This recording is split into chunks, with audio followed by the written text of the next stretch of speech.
Right, good afternoon, everybody. Good afternoon. Dr. Tan Si Leng, Minister for Manpower, Mr. Koh Po Kun, Senior Minister of State Manpower, Mr. Zaki Mohammed, Senior Minister of State Manpower, Ms. Gan Xiao Huang, Minister of State Manpower, Ms. Mary Liu, President NTUC, Mr. Ng Chi Meng, Secretary General NTUC, Mr. John Ng, Vice President SNEF, Mr. Stephen Lee, Chairman Tripartite Alliance Limited, special guests Mr. Lim Boon Heng and Mr. Lim Swee Say, distinguished guests, ladies and gentlemen. Now welcome to the Tripartite Collective Dialogue, remembering Lee Kuan Yew, shaping tripartism through fire and water. Right, my name is James. I'm your MC for today. Now, before we begin today's program, we have a very important announcement, and that's the emergency procedures. So, in the event of an emergency, 2 alarms will ring, followed by an announcement to evacuate. Please remain calm and walk in an orderly manner, no need to hold hands, to the nearest exit and proceed to the assembly area at Padang Field, opposite this building. At the assembly area, please wait for further instructions for the next course of action. And now, back to the reason we are here today. To recap, the Tripartite Collective is jointly set up by the tripartite partners to promote the core values and benefits of tripartism. In this year of celebrating Mr. Lee Kuan Yew's birth centenary, the collective has put together a special program to pay tribute to and commemorate Mr. Lee's contribution in shaping Singapore's unique brand of collaborative tripartism, which underpins Singapore's economic and social success. Now, for today's program, we will be screening a video of Mr. Lee and his early days of working alongside trade unions and employers to secure better workers' rights and ensure worker support for business interests. We will also present a specially commissioned painting of Mr. Lee to the Tripartite Alliance Limited. And this painting shows the close relations which Mr. Lee continued to have with tripartite partners long after Singapore became a success story. Mr. Lim Boon Heng will then give a special sharing on tripartism and Singapore's social compact. And finally, we will end off with a panel discussion with eminent individuals from the tripartite community who will share their personal stories of Mr. Lee and how he worked tirelessly to champion workers' rights. And we would like to invite you to also be part of the panel discussion. How this will happen is that as the program progresses, we will invite you to send in any questions that you have on tripartism by scanning on the pigeonhole QR code that is displayed on the screen. And we'll then address your questions during the panel session. So before we formally start, right, we would like to thank each and every one of you present here for setting aside time to attend to today's dialogue. And we hope that you'll gain many valuable insights today. And as always, continue to help shape the tripartite movement together. Right, so without further ado, it is now my pleasure to invite Dr. Tan Si Leng, Minister for Manpower and Second Minister for Trade and Industry, to deliver the opening address.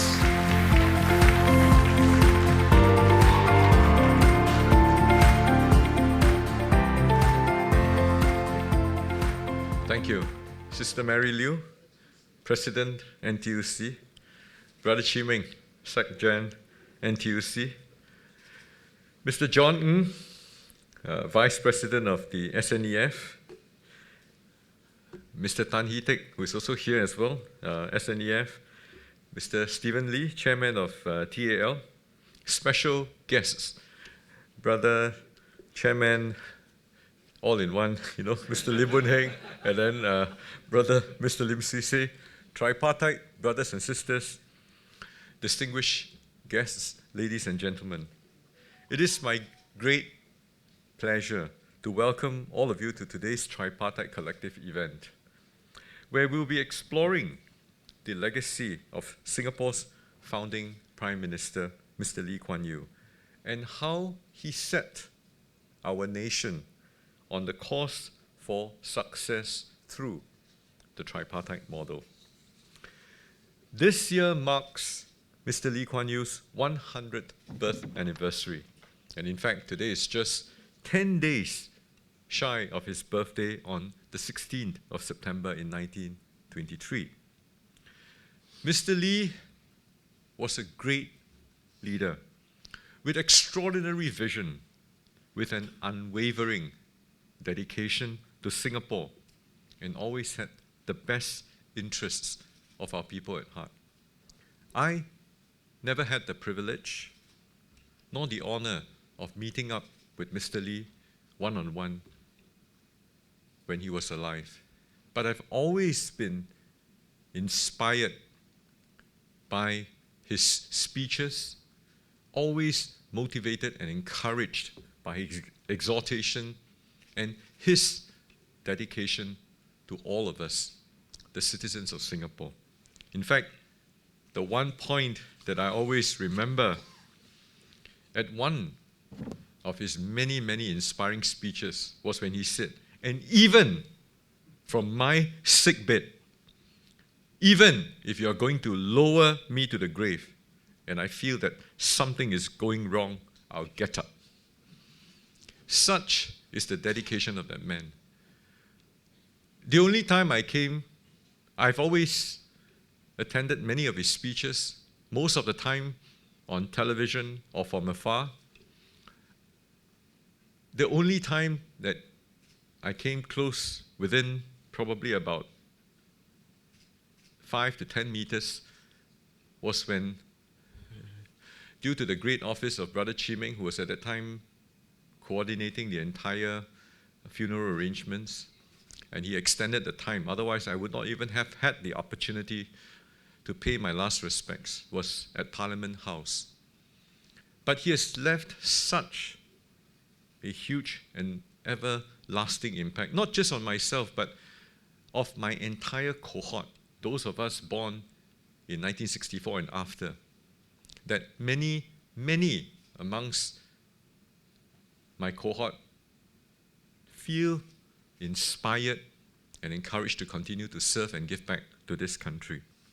So Mr. Lee spent his entire life building and transforming our accidental nation into one of the greatest economic and social miracles in modern history. And his legacy and his vision continues to inspire us even to this day. Today, we take industrial peace and harmony for granted. Our industrial relations model remain the envy of many countries around the world. Ladies and gentlemen, brothers and sisters, this did not happen by chance, but is the result of years of conscious, painstaking, and determined efforts by the tripartite partners coming together to solve common problems, and driven by the vision of one man, Mr. Lee Kuan Yew. In fact, I would even go further to say that you can see Mr. Lee's print on almost every facet of our policies and our daily living.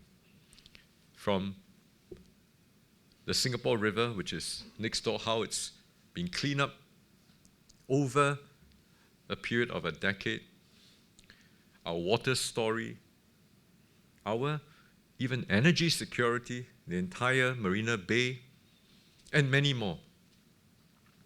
All that you can see as a vision. And I'm sure many of you here in the audience, you are very familiar with this quote from Mr. Lee, that whoever governs Singapore must have that iron in him or give it up.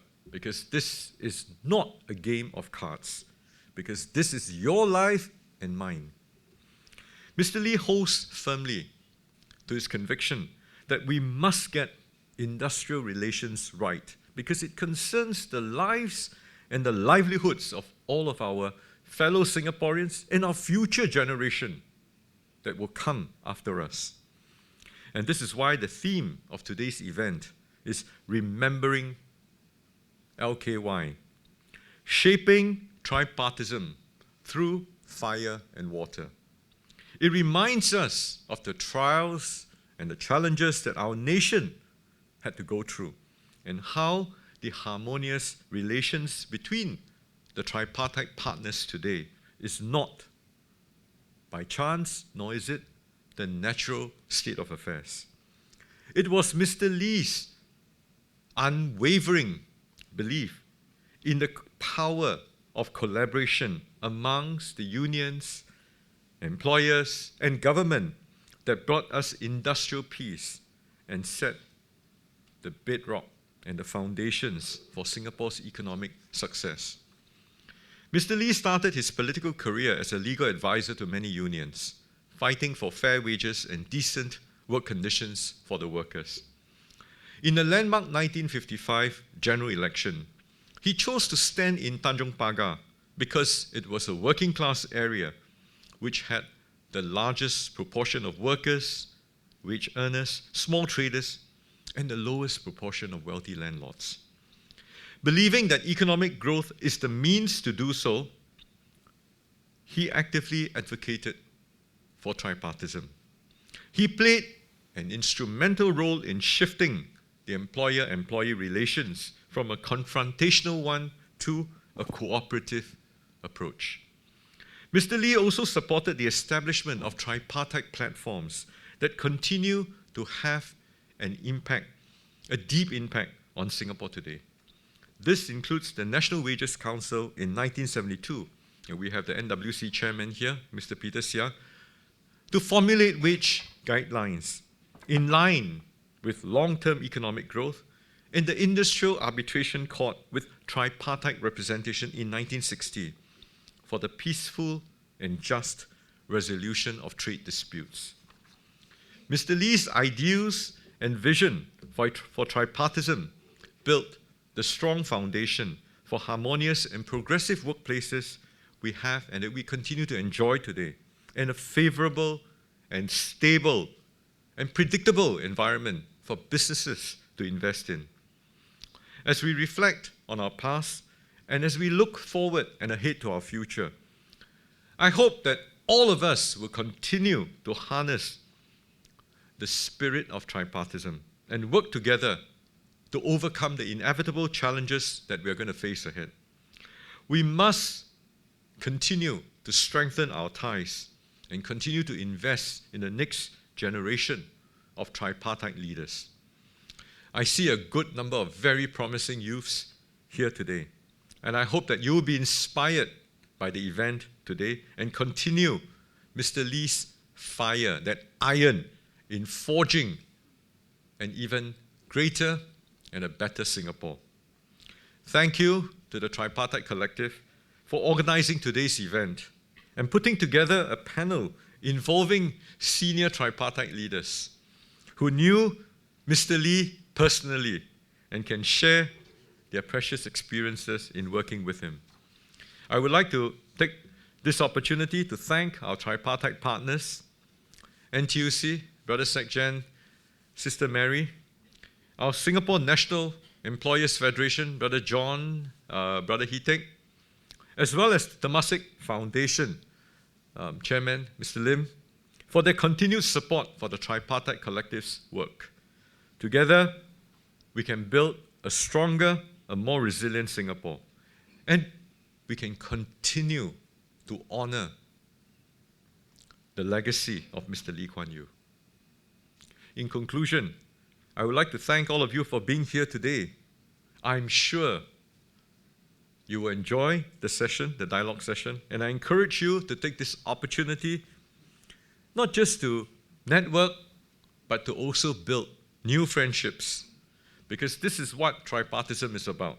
connecting with others, and building bonds to achieve win-win outcomes for our workers, for our businesses, and for Singapore. Let us keep the conversations going and continue to work together to build a better future for Singapore.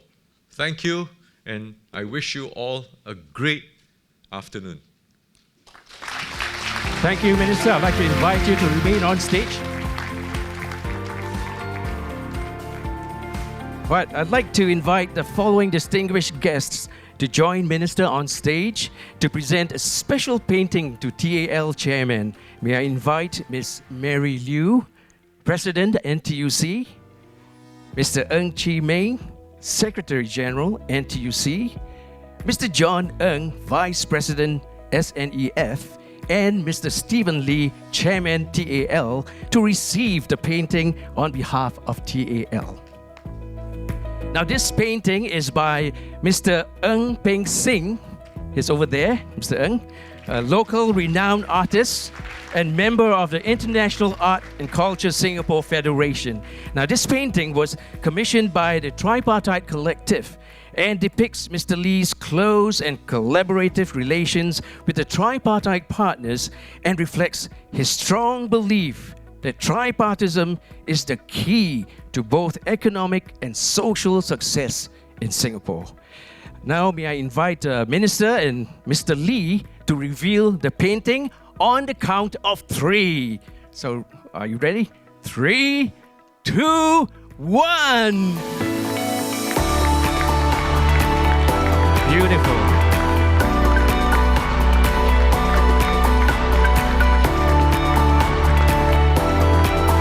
Right. May I invite you for photo taking? Yep.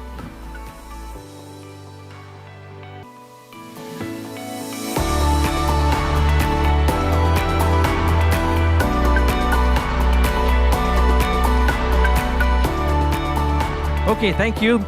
May I invite you to return to your seats? Yep.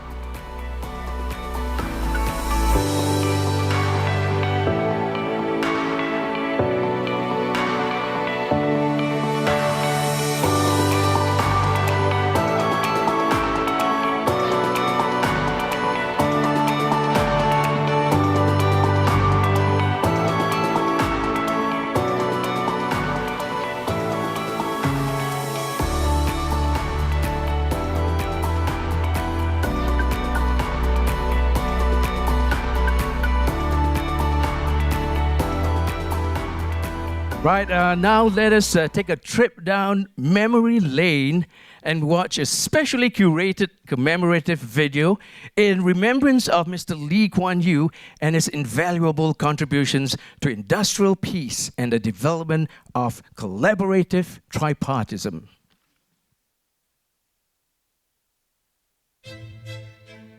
Singapore had a turbulent start as a small country, but has defied the odds to achieve success both economically and socially within a couple of decades. Tripartism, the unique collaboration among the worker unions, employers and government, is undoubtedly one of the key factors to Singapore's economic success. This cannot be achieved without our founding Prime Minister, Mr. Lee Kuan Yew. Believing that the purpose of economic progress and development is to serve the interest of the people and workers, Mr. Lee forged Singapore's unique brand of cooperative, harmonious, and productive tripartite relations.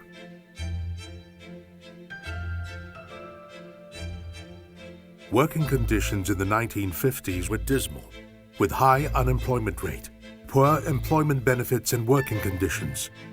This led to rampant strikes which disrupted economic progress. The introduction of Employment Laws and Industrial Relations Act in the 1960s was vital to ensure protection of basic employment rights. Since then, the number of strikes and unionized disputes have steadily decreased. This was the result of the adoption of a collaborative mindset versus a confrontational approach to arrive at win-win outcomes for dispute resolution. This is a strong testament to our level of trust with each of the tripartite partners, such as the unions, employers, and the government. Mr. Lee built his rapport with workers through common ground, empathy, and action. He personally led negotiations for the unions and ensured win-win outcomes. To give unions and members an avenue to seek legal assistance, Mr. Lee established the Industrial Arbitration Court, or IAC. The IAC has since provided a means for employers and unions to resolve industrial disputes. Through the efforts of Mr. Lee and his team, Singapore has remained largely strike-free since the 1980s. In particular, Mr. Lee played a vital role in maintaining industrial peace in our sea and air ports in order to grow Singapore into a global hub. Both faced threats to harmonious relations at some point in time. As legal advisor to the Singapore Harbour Board Staff Association in the 1950s, he fought for the workers' welfare and recommended the reorganization and merger of the labour unions to attain better bargaining power. The association eventually became the sole union representing all port workers in 1960 and was renamed the Singapore Port Workers Union in 1968.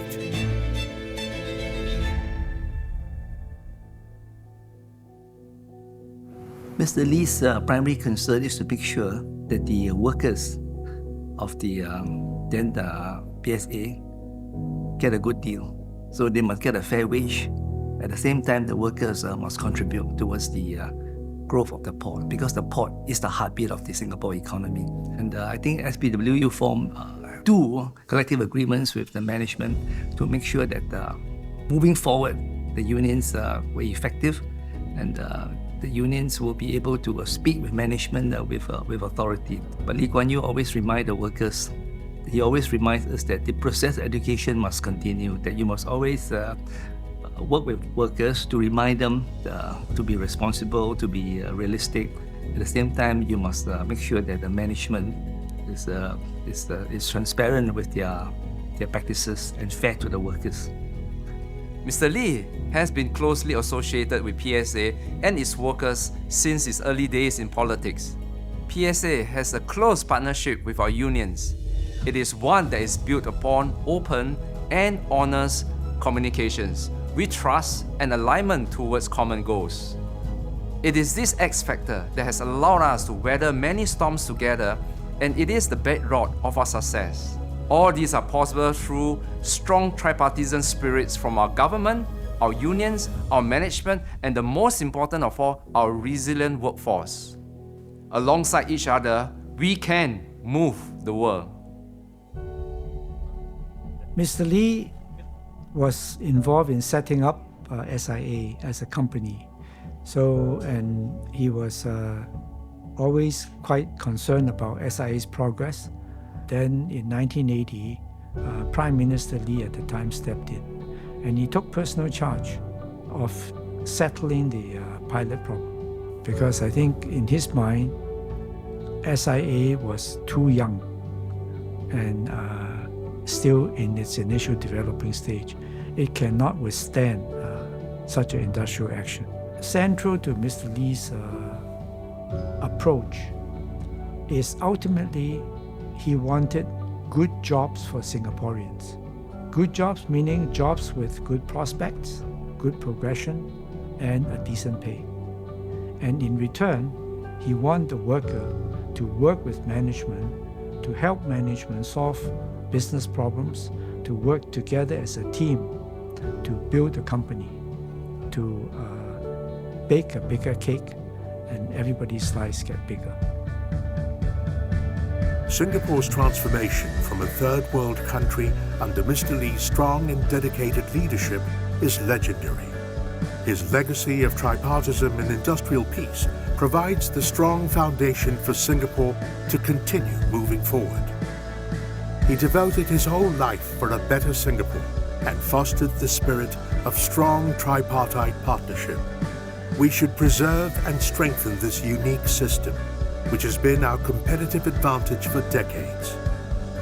And we will do so with the workers, employers, and the government continuing to strengthen our tripartite partnership, maintain industrial peace, and build harmonious workplaces. Thank you, Mr. Lee Kuan Yew. Right, the next segment of the program features a unique and intimate discussion around the theme of shaping of industrial harmony through tripartism. Lessons from Mr. Lee Kuan Yew. This will be a panel discussion, but before that, we have a very special sharing by former Cabinet Minister and NTUC Secretary General, Mr. Lim Boon Heng, on tripartism and Singapore's social compact. Mr. Lim, please.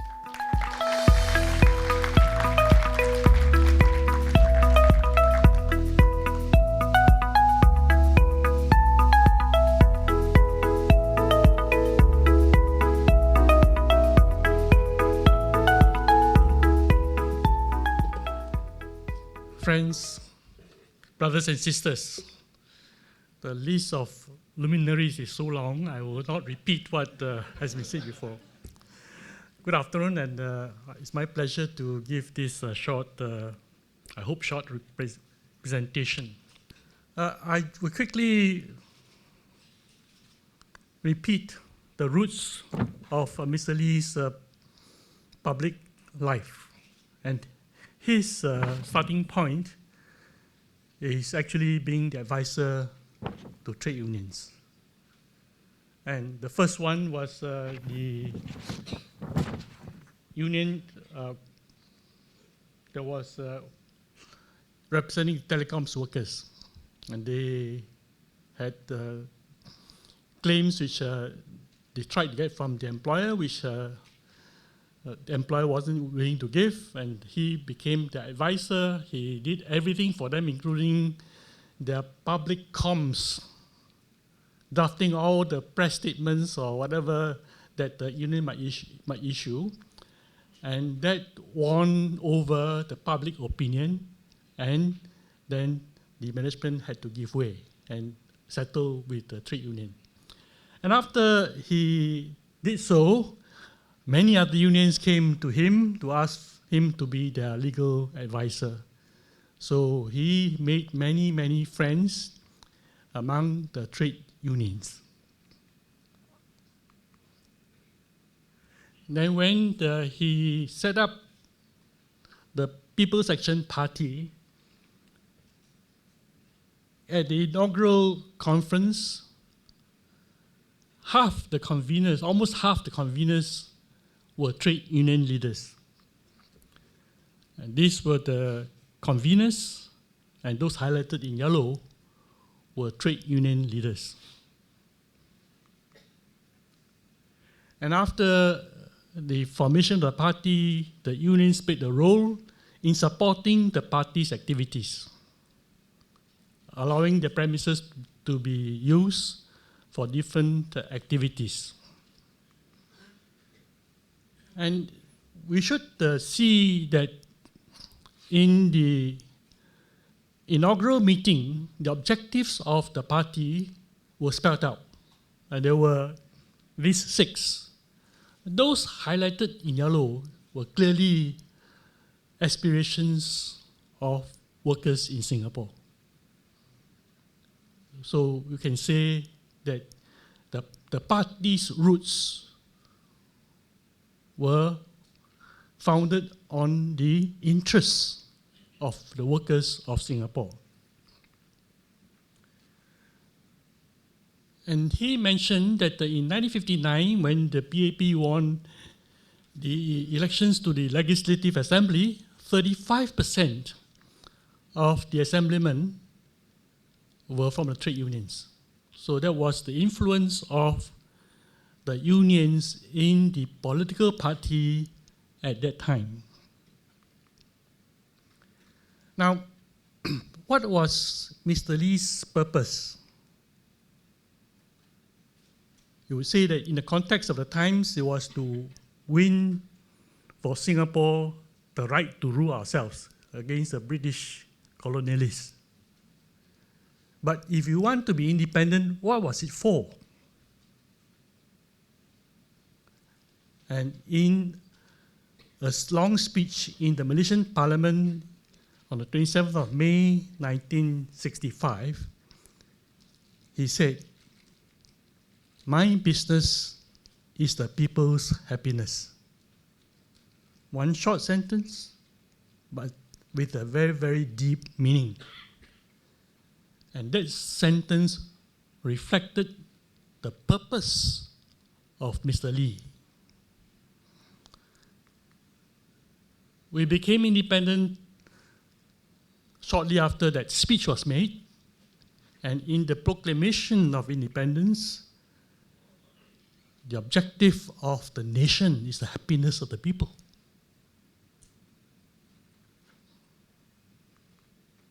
And then Mr. Rajaratnam drew up the national pledge, which we all recite from time to time. And again, happiness features. So it is quite clear to me, and it should be clear to you now, that the purpose of Mr. Lee and our founding leaders was the happiness of the people. And it's enshrined in the proclamation, it's enshrined in our national pledge. So I would ask you that next time you recite the national pledge, please spend a minute or so to reflect on what you are pledging to do.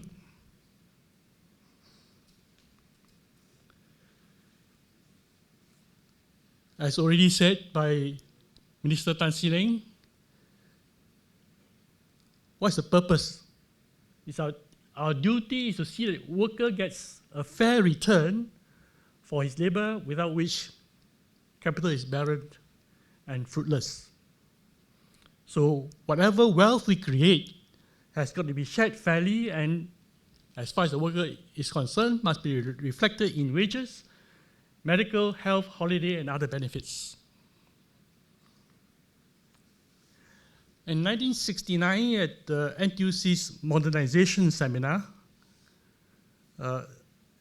in Mr. Lee's speech, he said that developing the economy, increasing productivity, increasing returns, this makes sense only when fair play and fair shares make it worth everyone's while to put in his share of effort for group survival and group prosperity.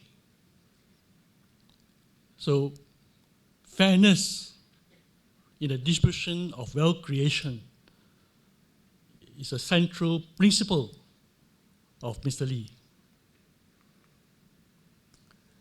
Now, what was the mindset of our founding leaders? Mr. Rajaratnam said, we do things today with tomorrow in mind. So policies are not only for today, but also for the future. It is policies that must be good for us, as well as our children and our grandchildren. And Dr. To Chin Chai said, a country big or small can be great only if the spirit of the people is great. And that must be devoted to the service of the country. Then on Mr. Lee Kuan Yew's 50th birthday, Mr. Rajaratnam made a speech in honor of Mr. Lee, and in that speech, he paraphrased Napoleon.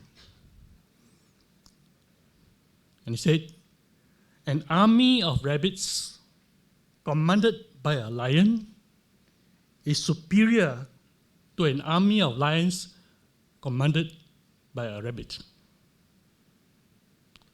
So our leaders, the leaders we choose, must always be bold. And hopefully, if we are able to do that, that our people will also be bold. And that's what makes Singapore succeed, progress, and achieve what we have achieved today. And whether we will continue to achieve depends on this mindset that we must develop in ourselves.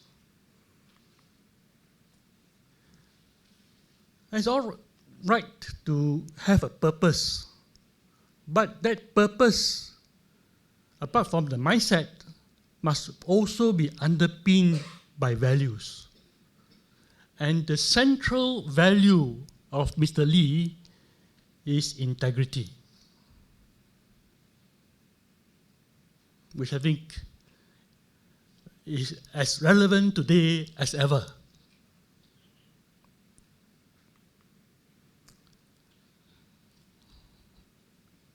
So we had a deep sense of mission to establish a clean and effective government.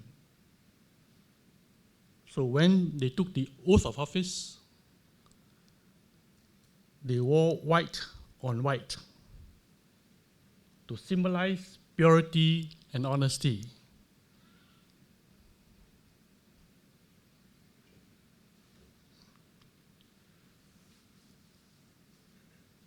And Mr. Lee later said,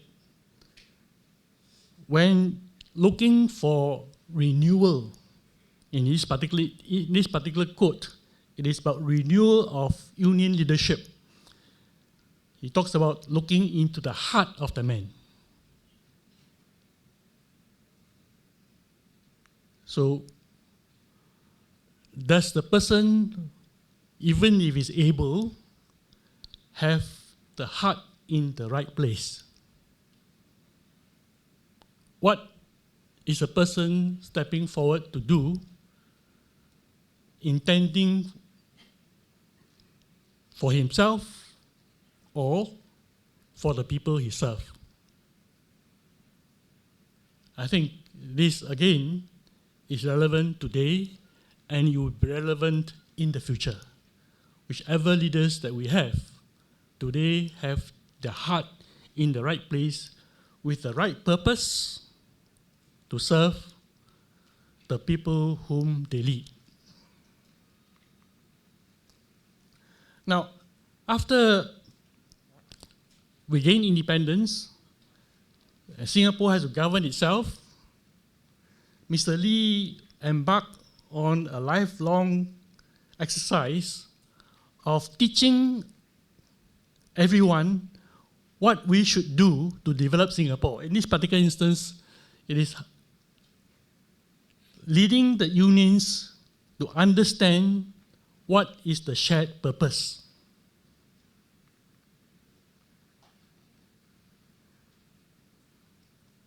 He says, your economic and social common interests must override your race, your language, your religion. And if you are poor and have no money, whether you are Indian or a Malay or a Chinese, you are poor. And the beauty of Mr. Lee's speeches is the simplicity and directness of his language. Everybody can understand this, right? We talk about irrespective of race, language, or religion, but he says, when you are poor, it doesn't matter whether Indian, Chinese, or Malay.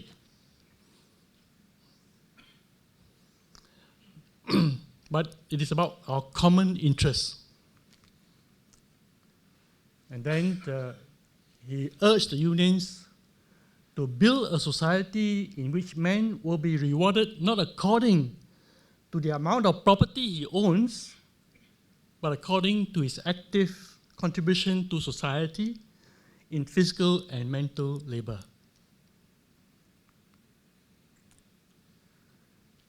And he spelled out the principles. Our guiding principle is industrial peace with justice. And our policy will be framed not only to secure justice for labor, but also to ensure industrial peace for the further expansion of the economy.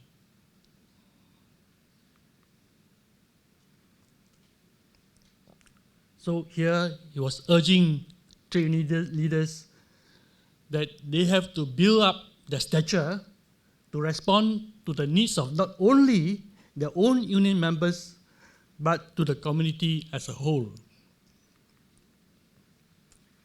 And he again, in another speech, urged the unions to consider their wider responsibilities. So unions may bargain for better wages, but you must also consider the interests of other stakeholders in society. And the unions must remember that they are part and parcel of the nation.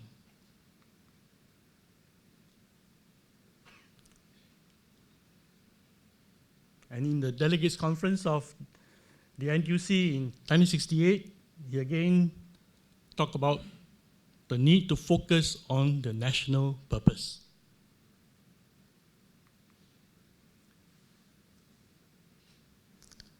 And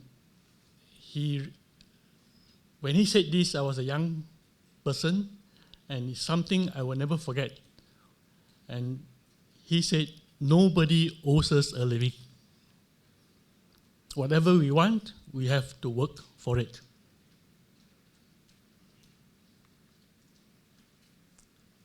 And he also told the unions, employers must have profits.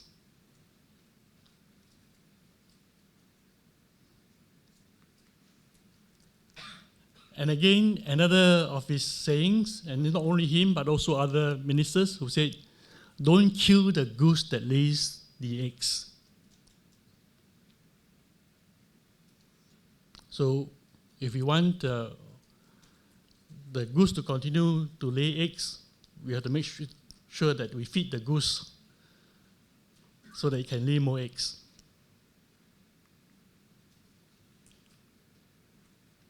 And the formula for success: first, the cultural and work habits of our people. Second, the soundness of our social and economic policies. And third, the manner in which management and unions cooperate in a sensible and realistic way in sharing an ever bigger cake.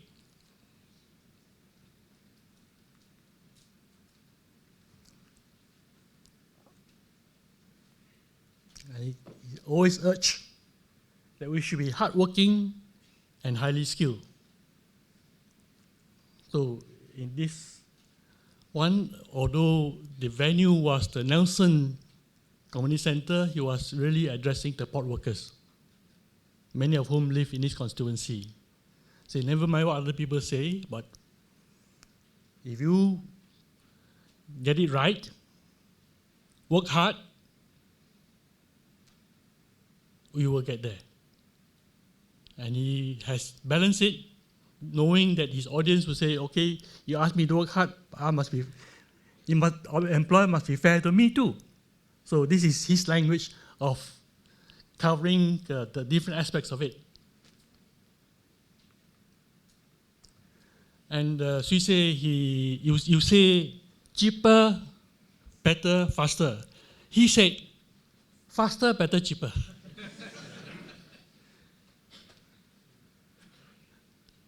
So, of course, not as simple as Suisse said it in a longer sentence, but if you look at the sentence, it's the other way around. But it doesn't matter. All 3 points are well understood.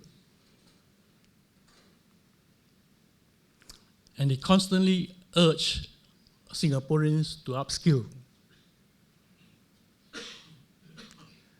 And he said, what is your role as a union branch leaders or activists? It is in cooperation with the government and with management to help your members realize their full potential in knowledge and skills. So I think by now you get the idea that all the time in his speeches, he's teaching, in this particular instance, unionists what is the right thing to do.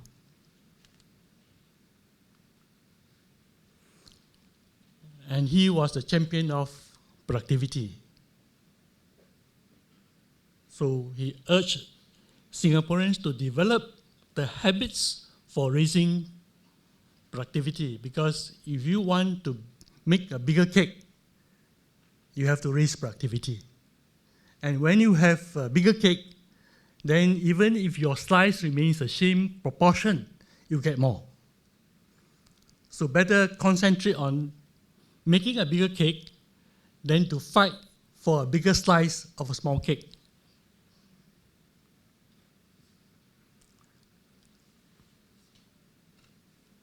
Then he said he encouraged the unions to set up businesses so that union leaders also understand what makes an enterprise sustainable. So when they understand that, then when you negotiate with the employers, you know how far you can go and where you ought to stop. Then he had a policy of placing union leaders on state boards so that they also participate in the process of policy formulation in different areas. I mentioned here about appointing union leaders, but on those boards also there were employer representatives. So it was really already tripartite in configuration. And because union leaders met employer counterparts and government officials in the same setting, they form friendships, networks, they have discussions on subjects, and therefore forge a mutual understanding of the way forward for Singapore. And then the union is always represented in cabinet. So the Secretary General is usually elected as a Secretary General by the unions. He's usually elected as a member of parliament in a constituency, and then he gets appointed into the cabinet. But the first one to occupy that position was Lim Kuan Yew. Before that, Devan Nair was invited to cabinet meetings, and that's not as well known. Right? Everybody knows that Lim Kuan Yew was a minister without portfolio. Devan Nair was never appointed minister without portfolio, but he attended cabinet meetings. And today, Brother Ng Chee Meng continues to attend cabinet meetings. I have met many union counterparts over time. And what do they want? They want to have a say in national policy formulation. We already practice it in Singapore. So we are far ahead of other countries in this practice, giving workers a voice in policy formulation. So again, he kept on stressing common interests.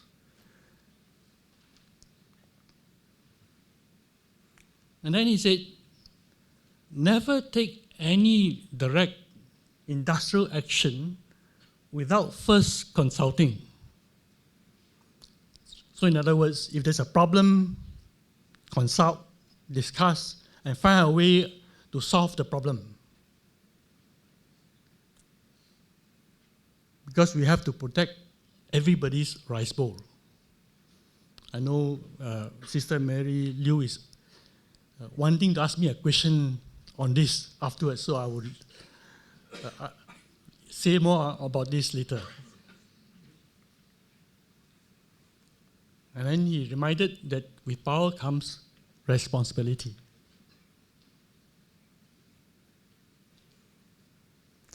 Always, and he always say you must always consider the wider whole, not only your own sectional interests.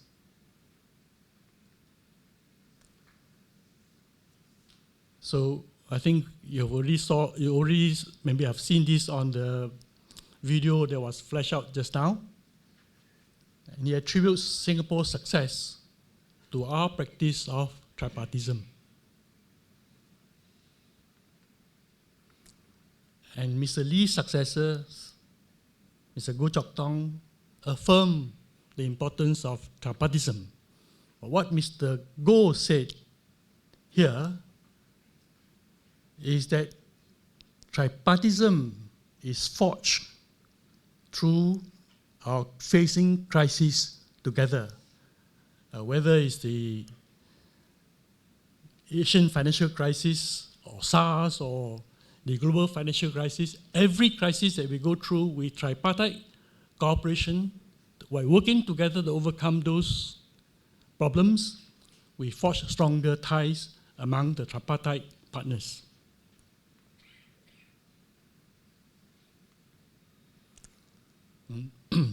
Current Prime Minister has also affirmed this, that we keep the tripartism formula.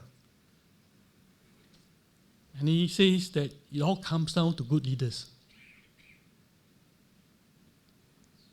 If we want the practice of tripartism to continue in the future, we must have good leaders in government, among the employers, and the unions.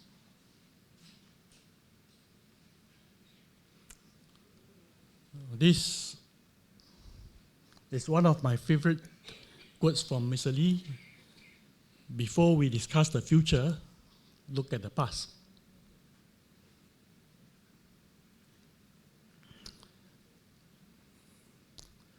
I will now quickly just touch on the purpose of business, because I think this will set the stage for our discussions afterwards. What is the purpose of business? To make money? Oh, here, Konosuke Matsushita, founder of Matsushita Corporation, today known as Panasonic, said this, that some people think that the purpose of business is to make a profit.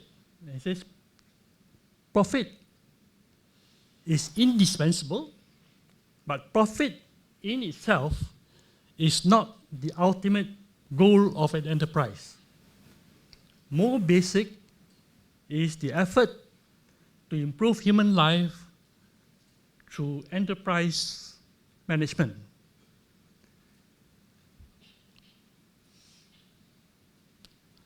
I learned this in the 1980s. As a young man, having freshly joined the trade union movement, wanting to understand industrial relations, and then therefore going to the NTUC library and reading up, and I found this.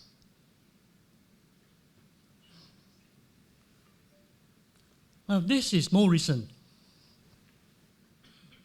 This was issued in August 2019 by the United States Business Roundtable. Why? Why did they issue this statement? Because they can see rising social tensions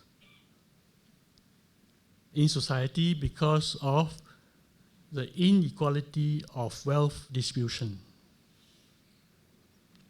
Milton Friedman had said that the sole purpose of business is to make more profits for the shareholder. So for 30-odd years, many corporations followed that dictum. The result, gross inequality and social tension. And so the Business Roundtable issued this statement, which even we ourselves can easily adopt this. In other words, wealth creation has got to be fairly distributed among the various stakeholders. Something which, in my earlier slides, Mr. Lee had already said many times. Right? So this is a reaffirmation that the path that Mr. Lee set for us is the right one. So on that note, I conclude my presentation. Thank you. Thank you, Mr. Lim. May I invite you to take a seat over there for the panel discussion? Right, to join Mr. Lim, may I invite Mr. Lim Swee Say, former Minister for Manpower and NTUC Secretary General, Mr. Stephen Lee, TAL Chairman and former SNEF President, and our moderator will be Ms. Mary Liu, President of NTUC. So this panel will be talking about how collaboration between the trade unions, employers and the government enabled Singapore to overcome the difficult early years and serve as our key competitive advantage through various crises throughout our history. Now here's a reminder for you to scan the QR code, okay, to access the pigeonhole and submit your burning questions for the panel. So I'll hand over the stage to Ms. Liu. Thank you, Brother James. A very good afternoon to all. And it's such a privilege and a humbling experience for me to be able to moderate this session, especially among our very, very esteemed, whom I highly regard, panelists. So thank you. And also thank you for all the attendance here today. And well, let me just quickly start off. I know that time is not on our side because Brother Yitong kept reminding me, says that we wanted to extend as long as possible for this. We want to work the panelists very hard. Actually, that's what he's trying to say. But I think with that, right, I would like to also thank Brother Boon Heng for also sharing with us just now on the presentation. Shall we give him a round of applause once again? I think he has given us a very good background and a solid foundation of what tripartism is all about and how Mr. Lee really felt about tripartism as well. And I also came across just now, right? Mr. Lim, you mentioned that your favorite quote, before you discuss your future, remember how we got here. And truly, that is the past. And we need to go back to our roots. And we need to remember that tripartism doesn't come automatically. It doesn't come by chance. So I think with that, I also wanted to put a record straight because different one of you actually after the PE came and asked me, am I a nun? Because Brother Taman addressed me as Sister Mary, right? So different one of them came to me and asked me, excuse me, are you a nun? Which convent are you from?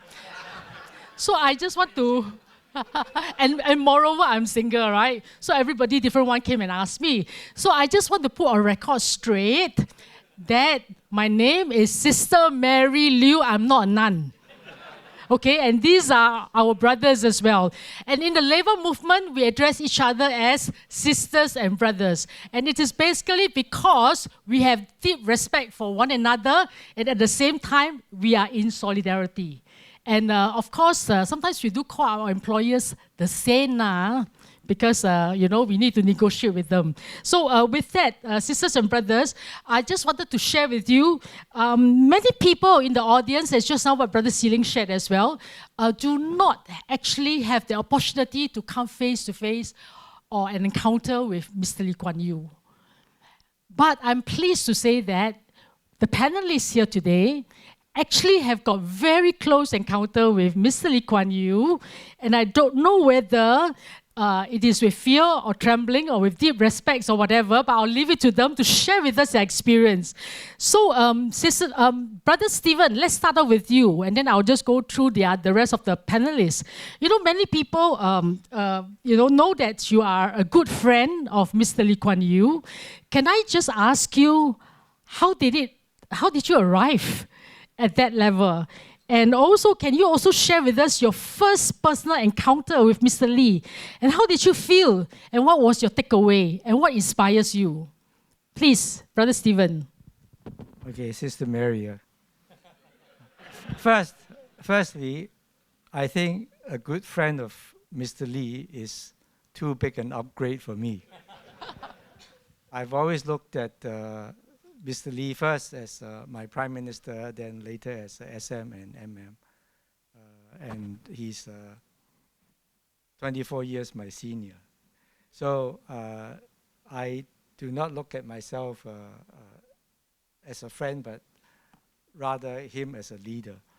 My first encounter with Mr. Lee was back in about 1986, when Mr. Lee wanted to understand why is productivity so sticky and what are the employers' issues faced with raising productivity, all right?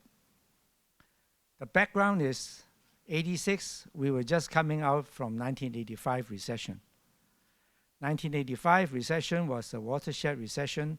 It is not a regional recession. The world was growing, the region was growing, but Singapore by itself sank into a recession because of too high a cost. And then we ended up with very painful measures of cutting employers' CPF by 15 percentage points from 25 to 10.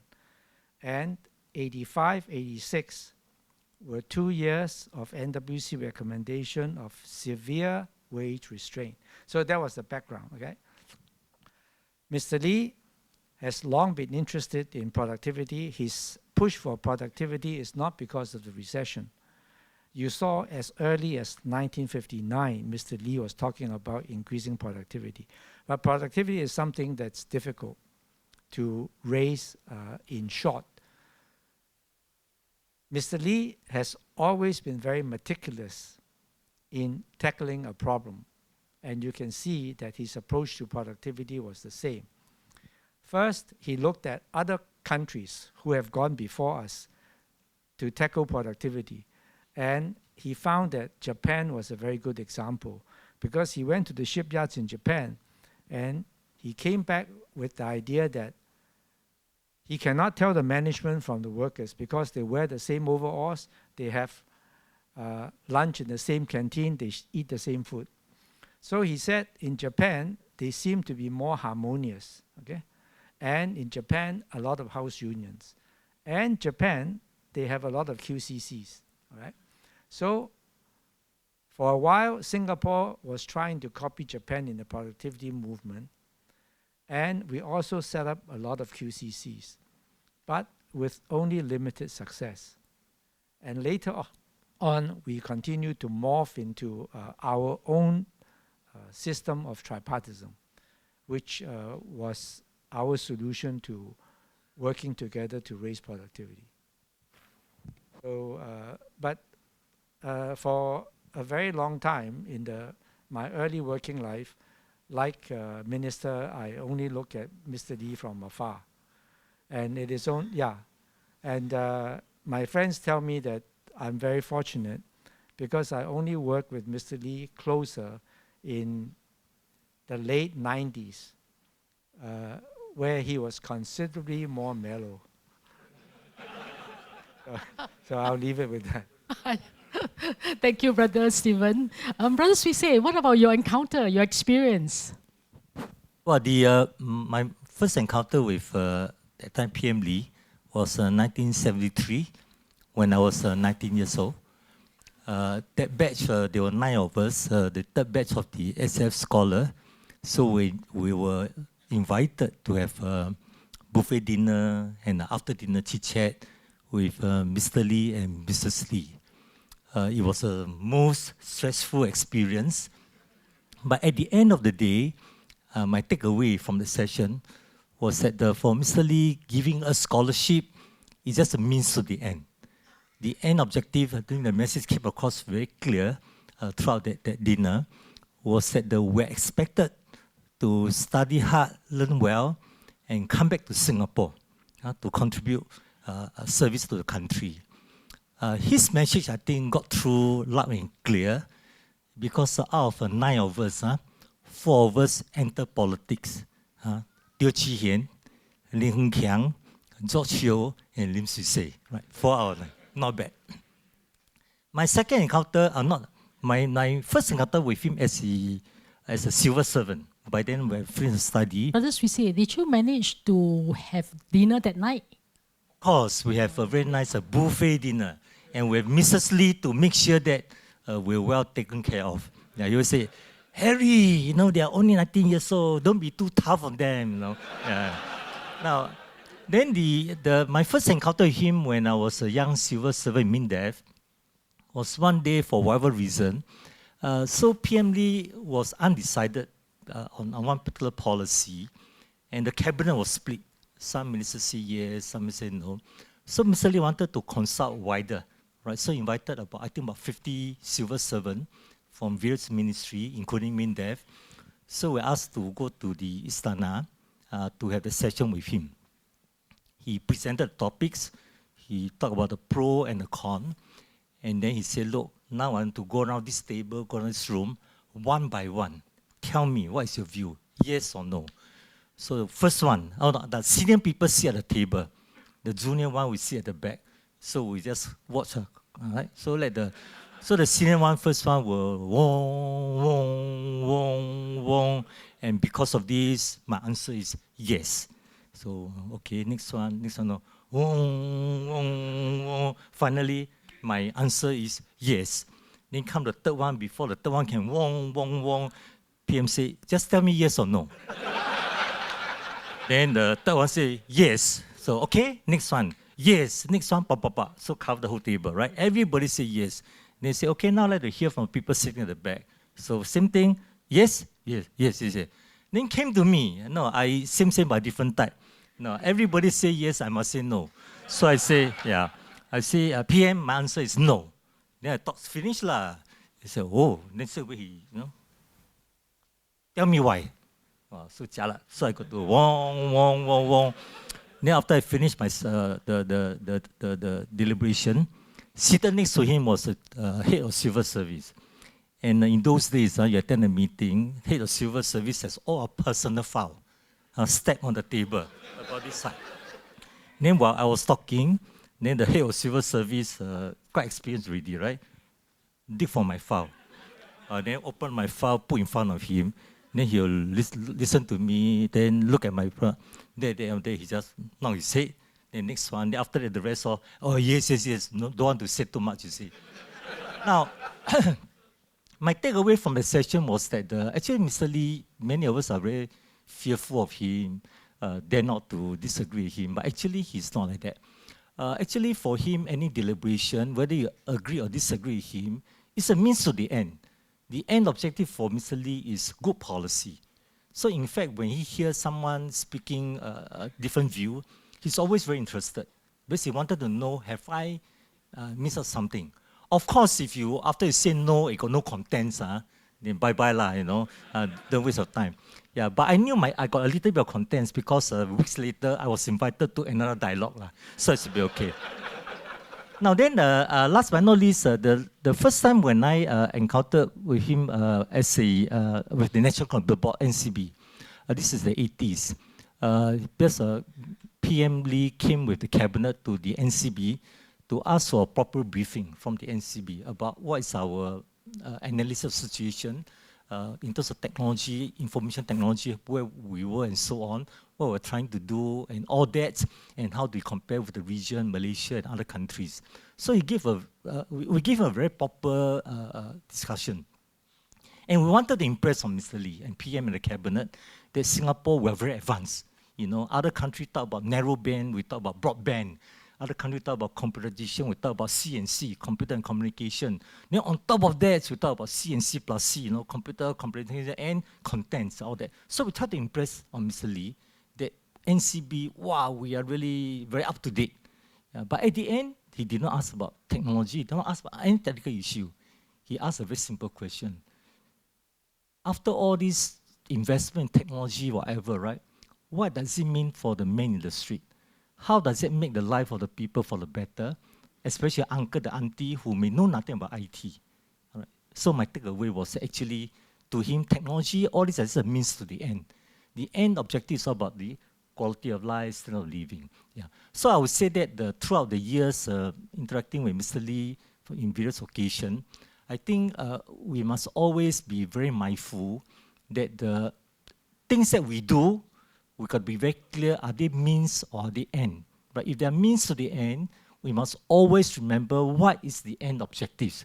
The means may change, the way we get things done may change, but the end outcome, I think, is what will anchor all of us to work together.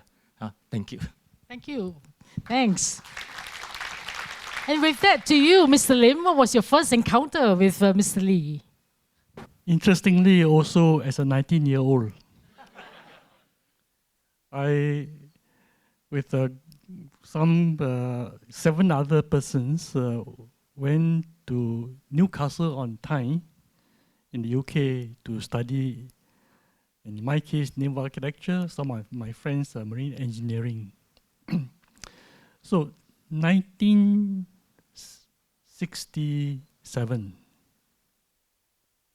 this was when the British had announced the withdrawal of bases, and Mr. Lee was in Newcastle to meet the people in Swan Hunters to discuss with Swan Hunters to help Singapore transform Keppel Shipyard as well as Sembawang, the naval dockyard, into a commercial ship repair facility.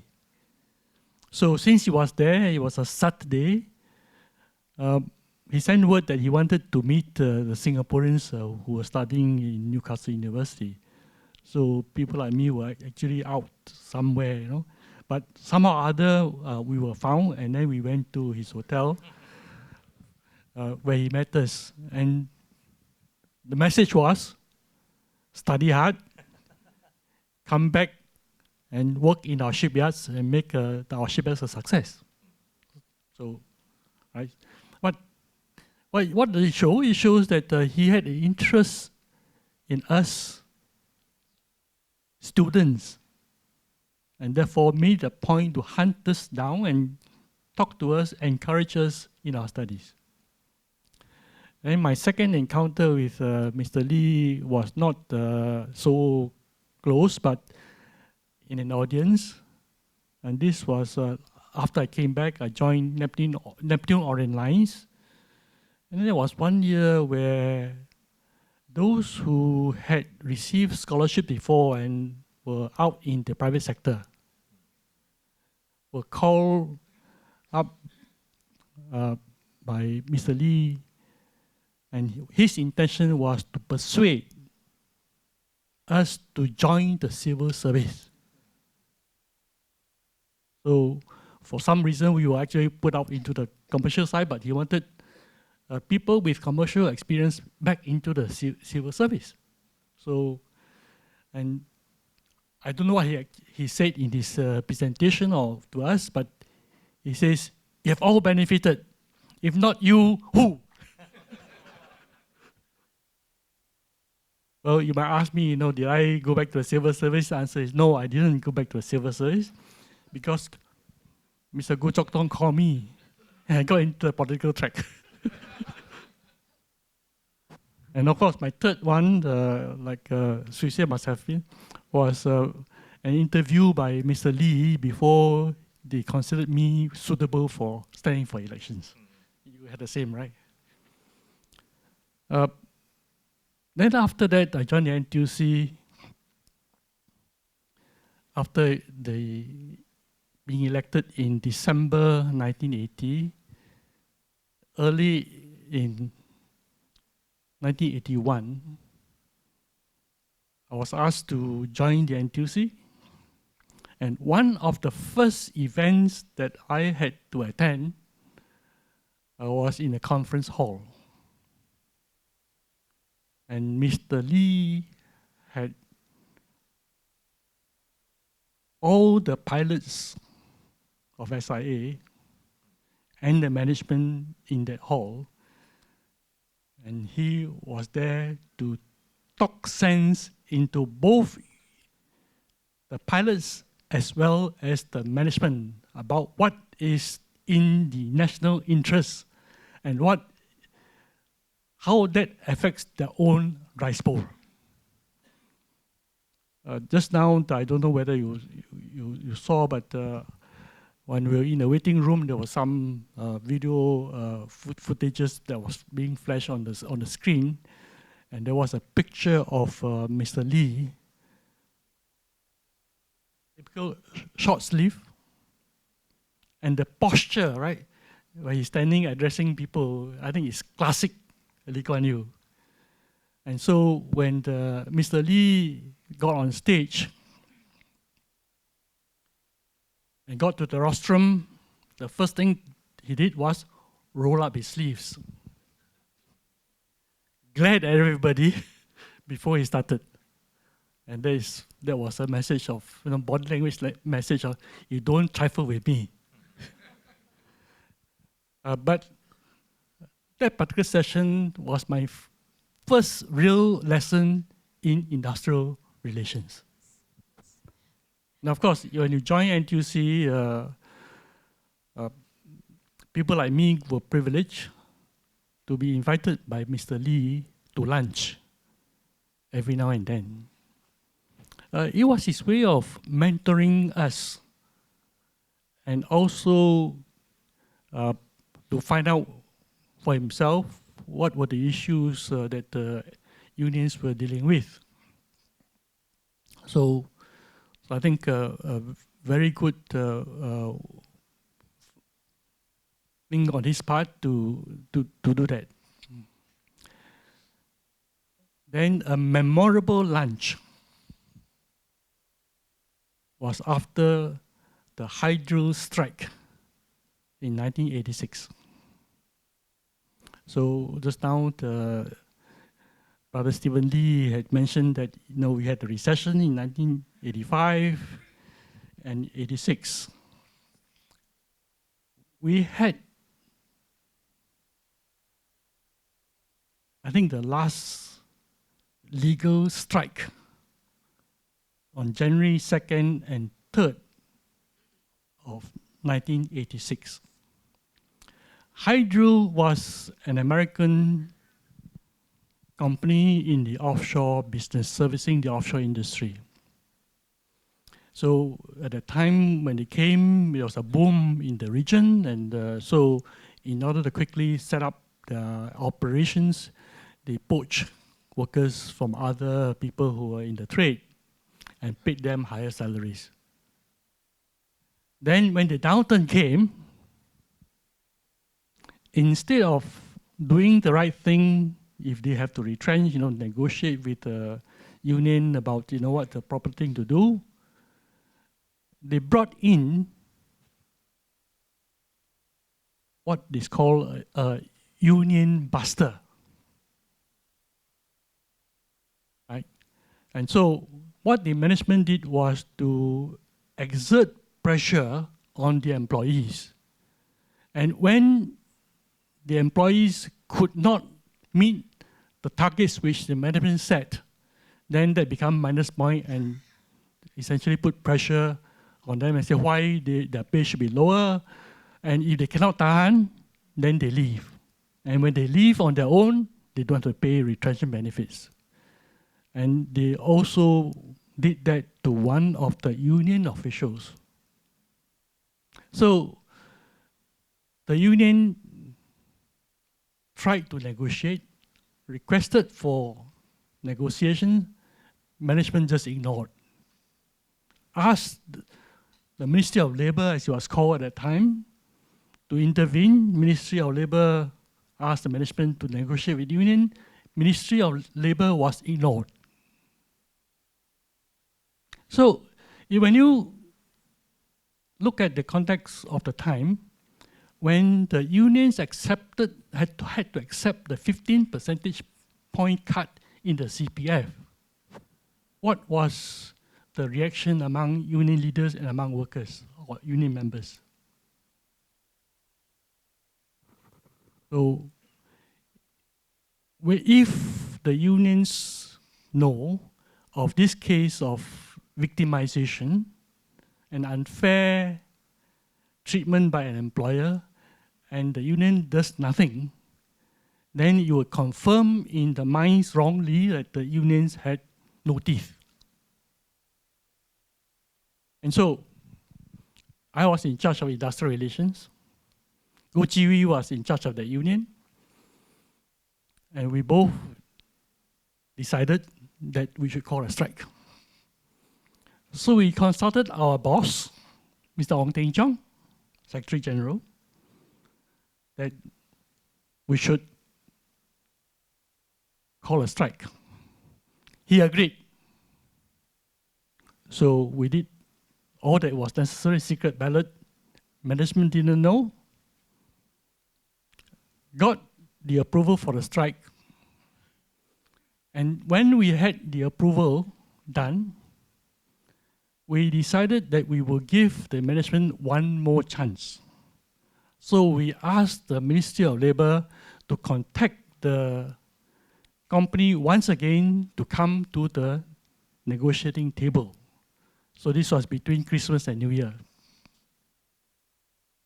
Management refused. So January 2nd, we were on strike. After 2 days, management caved in, agreed with the union, so strike off. Then Goh Chi Wee and I got called up for lunch. And Mr. Lee was very angry. He said, "What are you doing? Why did you call a strike?" So we explained to him.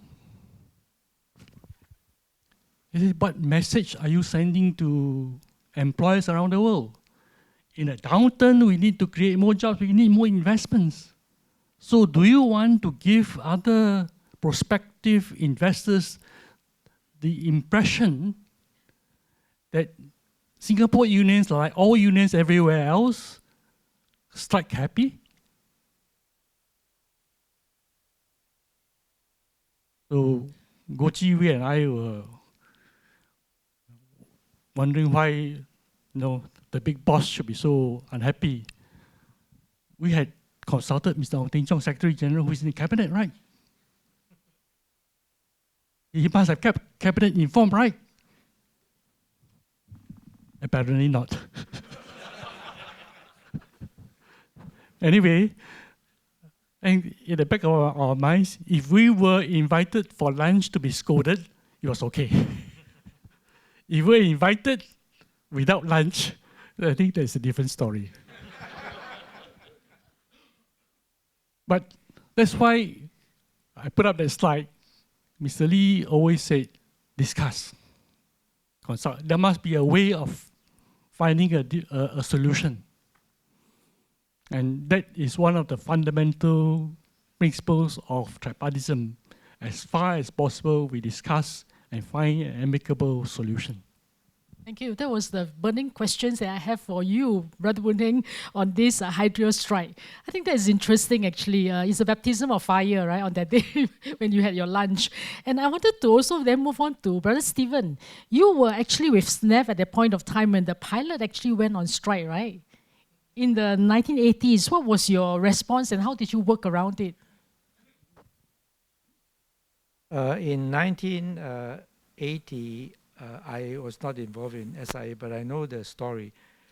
The pilot worked to rule, and therefore would not do overtime, etc. And it caused a few delays.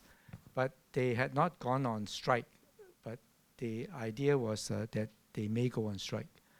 So Mr. Lee called them and then gave them the ultimatum. And the ultimatum was that he's prepared to close down the whole airline and start all over again, okay, without you. And the pilots were asked to decide. So after the powwow, the pilots decided to cooperate and discuss with the management. So that was it. So Mr. Lee intervened in SIA 2 times, 1980 and again in 2003. So those were the 2 times, and both were with the pilot union. Back in 1980, it was not LPAS. It was SIA Pilots Union, SIAPU. And then later they joined a global union, ALPA, and then the S is Singapore. Thank you. And I actually have quite a number of questions shown in the pigeonhole, so keep the questions coming. And I thought I'll just go straight into some of the questions here. But I'm trying to, let me see, to see whether it kind of showed it on the screen when I activate it, but it doesn't seem to come on. But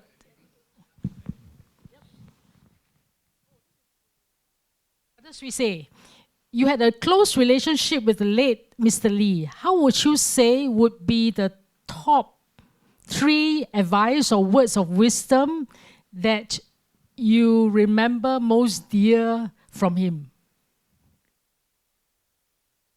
And you can also perhaps share some of your other experience as well. I heard very interesting experience that you have when you visited China. Right, thanks. Yeah, the one I encountered with Mr. Lee that kind of changed my the mindset. In fact, even affected the second part. I spent 20 over years in the civil service as a servant. And the reason why I entered politics in 1996, and the reason why I actually asked Lim Boon Heng to take me into NTUC without being asked, without being told, but I actually initiated, I said, I want to join NTUC, is because of Mr. Lee Kuan Yew. Now what happened was that in 1991, rumor has it, this one I can't confirm, rumor has it that when Deng Xiaoping did a southern tour of Shenzhen, then he went back to Beijing. He told his leaders in China and in central government, he said that I just came back, this is all hearsay based on ground. I said that I came back from Shenzhen with mixed feeling. On the one hand, I'm very happy to see that the economic opening of the economy in Shenzhen is doing very well. Shenzhen is very vibrant. But at the same time, I feel very sad because of the social vices happening in Shenzhen. The social divides, the social disorder and so on. Then apparently he told the leaders, he said that, look, if you all do not know what I have in mind when I open up the China economy, actually what I have in mind is Singapore. If you do not understand what I want, please go to Singapore and learn from Singapore. Then all of a sudden, we didn't know about all these things. Then all of a sudden, there was a period whereby every now and then, this Chinese delegation, led by minister, led by provincial party sec, provincial governor, mayor, one after another, keep coming to Singapore. And they'll come to Singapore for 5 days, and then they was at the last day of their visit, number one request, please arrange for us to make a courtesy call on Mr. Lee Kuan Yew. All right. So the first few, Mr. Lee accepted lah. But after a while, he said, look, something is wrong, right? I mean, they keep coming. At the end, what is the purpose of doing all that? So when he found out that the Chinese actually were interested in learning about the way we built this nation, so he kind of, I won't go to all the details, but at the end of the day, we decided that why not the Chinese give us a piece of land big enough for us to then transfer our software to this project to Suzhou. He called it software transfer because he explained very simply. He said all countries are computer, hardware. A big country, mainframe. Middle-sized country is a mini. Singapore is a micro, right? But they're all computers. Microcomputer, mini computer, all hardware. Yeah. He said, but what determines the performance or the outcome of the computer is not whether they're big or small, micro or mainframe, but the software. The software will make the computers function differently. So software is a differentiating factor. So the China said, wow, 软件 software. Why is it Singapore software? So they said, look, we must come to Singapore to study your national software. Then at the time, then who is going to present the Singapore national software? So our government decided to set up a software project office, SPO, under MTI, first time. So they said, okay, we must find someone to lead the SPO. And this person must be Chinese educated, so they can talk to the Chinese. So they went to the Ask PSC, give me a list of all the senior civil servants who are Chinese educated. And again, rumor has it, 3 names came out. Number 1, PERMSET, indispensable. Number 2, Deputy Stat, indispensable. Number 3, Deputy MD, EDB, based in New York. Oh, if you can afford to spare him in New York, he is dispensable. All right, yeah. So I ended up with a job, right?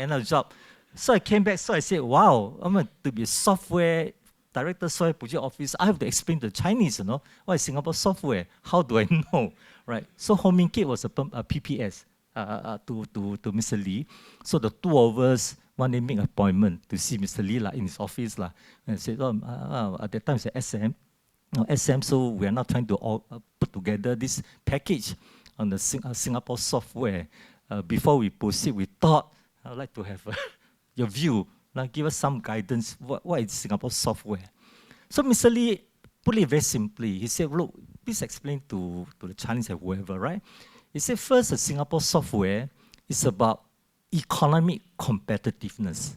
Singapore will always make sure that our economy is one of the most competitive in the world. Why? Tell the Chinese. If the economy is not competitive, all of us will be poor together. Right? So that is a prerequisite. You must be competitive. All right? So to be competitive means you must be pro-business. All right? So Singapore, if you look at the history, all right, we are always one of the most pro-business economy in the world. In all the world ranking, we're always number top 3 and so on, right?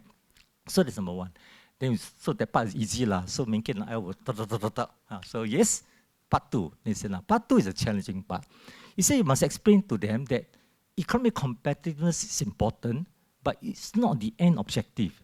It's only a means to the end. The end objective is social cohesion. Means the society must be highly cohesive.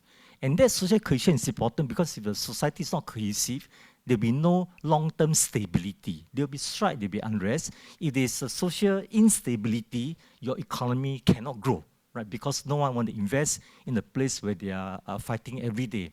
So therefore, remember that social cohesion is the end objective, right? Not the means, but the end.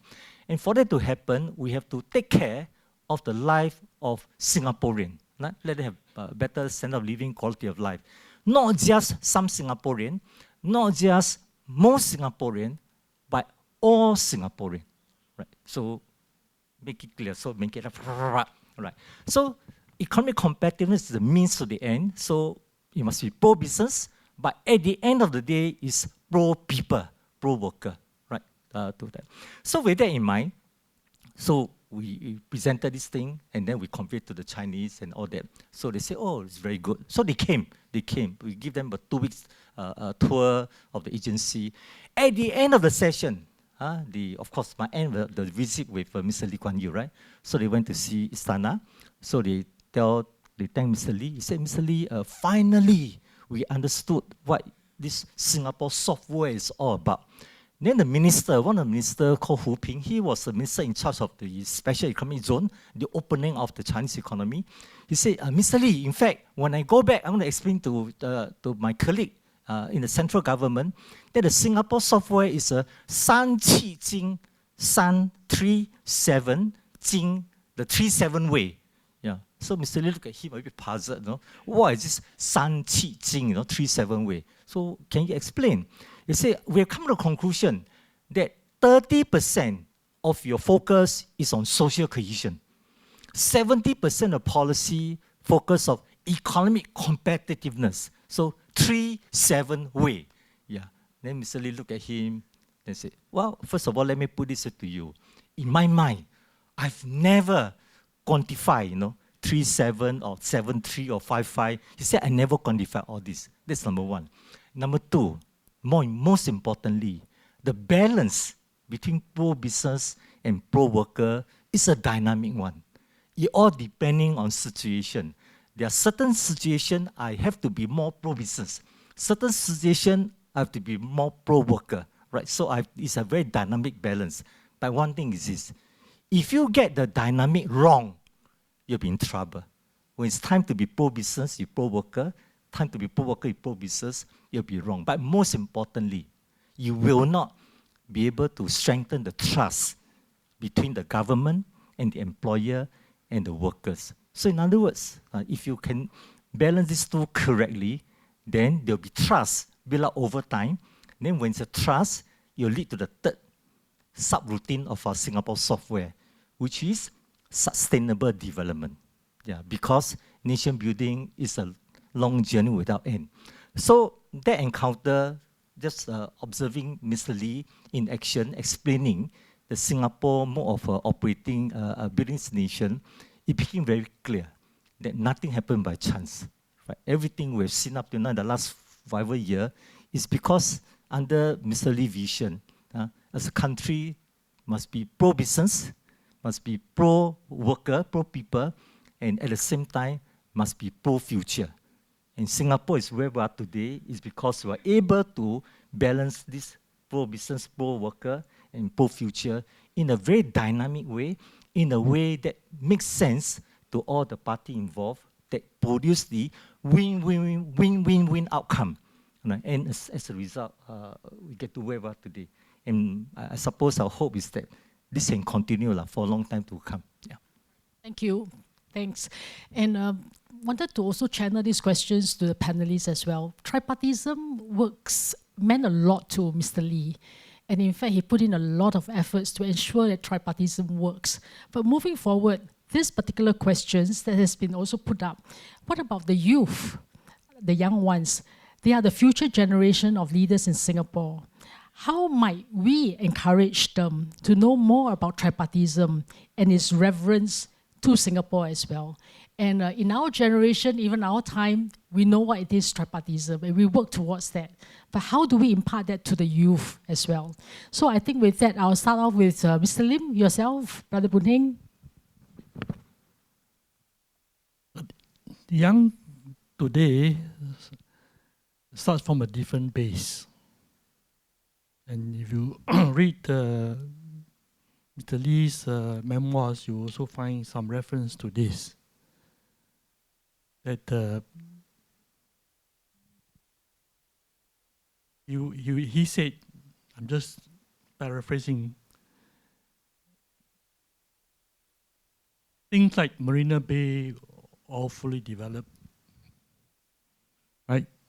The systems in Singapore working well. This is the baseline of the new generation. The baseline of my generation is we are all collectively poor. So it's a different baseline. And so we have to recognize that younger generation has a different baseline and therefore different expectations. So people my generation would find it also easy to say join a union because a union could do things for us. Today, with that new baseline and different educational level, the question for young people would be, what can the union do for me? So we have to address that point first. What is it that unions can do for the young generation of workers who are better educated? In the previous forum, there was a survey done and they found that the tertiary educated had less support for tripartism than those who had lower education, right? One of the reasons is very few of them join the trade unions and don't know what the trade unions do. So to me, there is a fundamental error in what we have done over the years. As Secretary General, I could see that the educational profile of the workforce was changing. And therefore, I thought that we should expand the scope of representation of the unions to a higher level. But I couldn't convince employers. I couldn't convince my cabinet colleagues that this was the way to go. And for some of the older unionists among you, you will remember I used a formula, 80-20. That 80% of the workforce should be eligible to join a trade union. That was my rule of thumb. So we have, therefore, structurally denied workers with higher education the possibility of joining the trade union. And then I must also say that maybe from the trade union response, we didn't do enough to look into what might interest the better educated workers. So 2 areas in this. So I think that if you want tripartism to work in the future, then the better educated workers must also have a role in the unions. And the practice of tripartism in the past, I alluded to it in my presentation. We had union leaders sitting on state boards. Today, it is not so easy to find somebody from the unions with the right capability to contribute on the board of a state board. Because we have denied the unions that pool of talent in the unions. So I think that this has to be addressed. If we want tripartism to continue forward, we have to address this fundamental issue. And when we address this fundamental issue of the better educated and more able employees in a cohort, then we have better quality union leaders in terms of capability to be able to conduct the discourse that they need to have with both employers and government. So that's what I think. Then after that, we can look at what are the kinds of platforms that we might create, or new ones that we might create, in order for that discourse among the tripartite partners to continue and find meaningful things to do.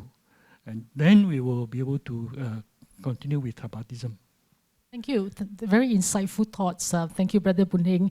And I think that also comes with NTUC has to reinvent itself. That's why our SG, Brother Ng Meng, has been advocating about the 3I, about we need to innovate. Well, the union structure, of course, is also very important for us to innovate. And of course, we also look at the membership, and also the training aspects, and of course the whole digitalization process as well.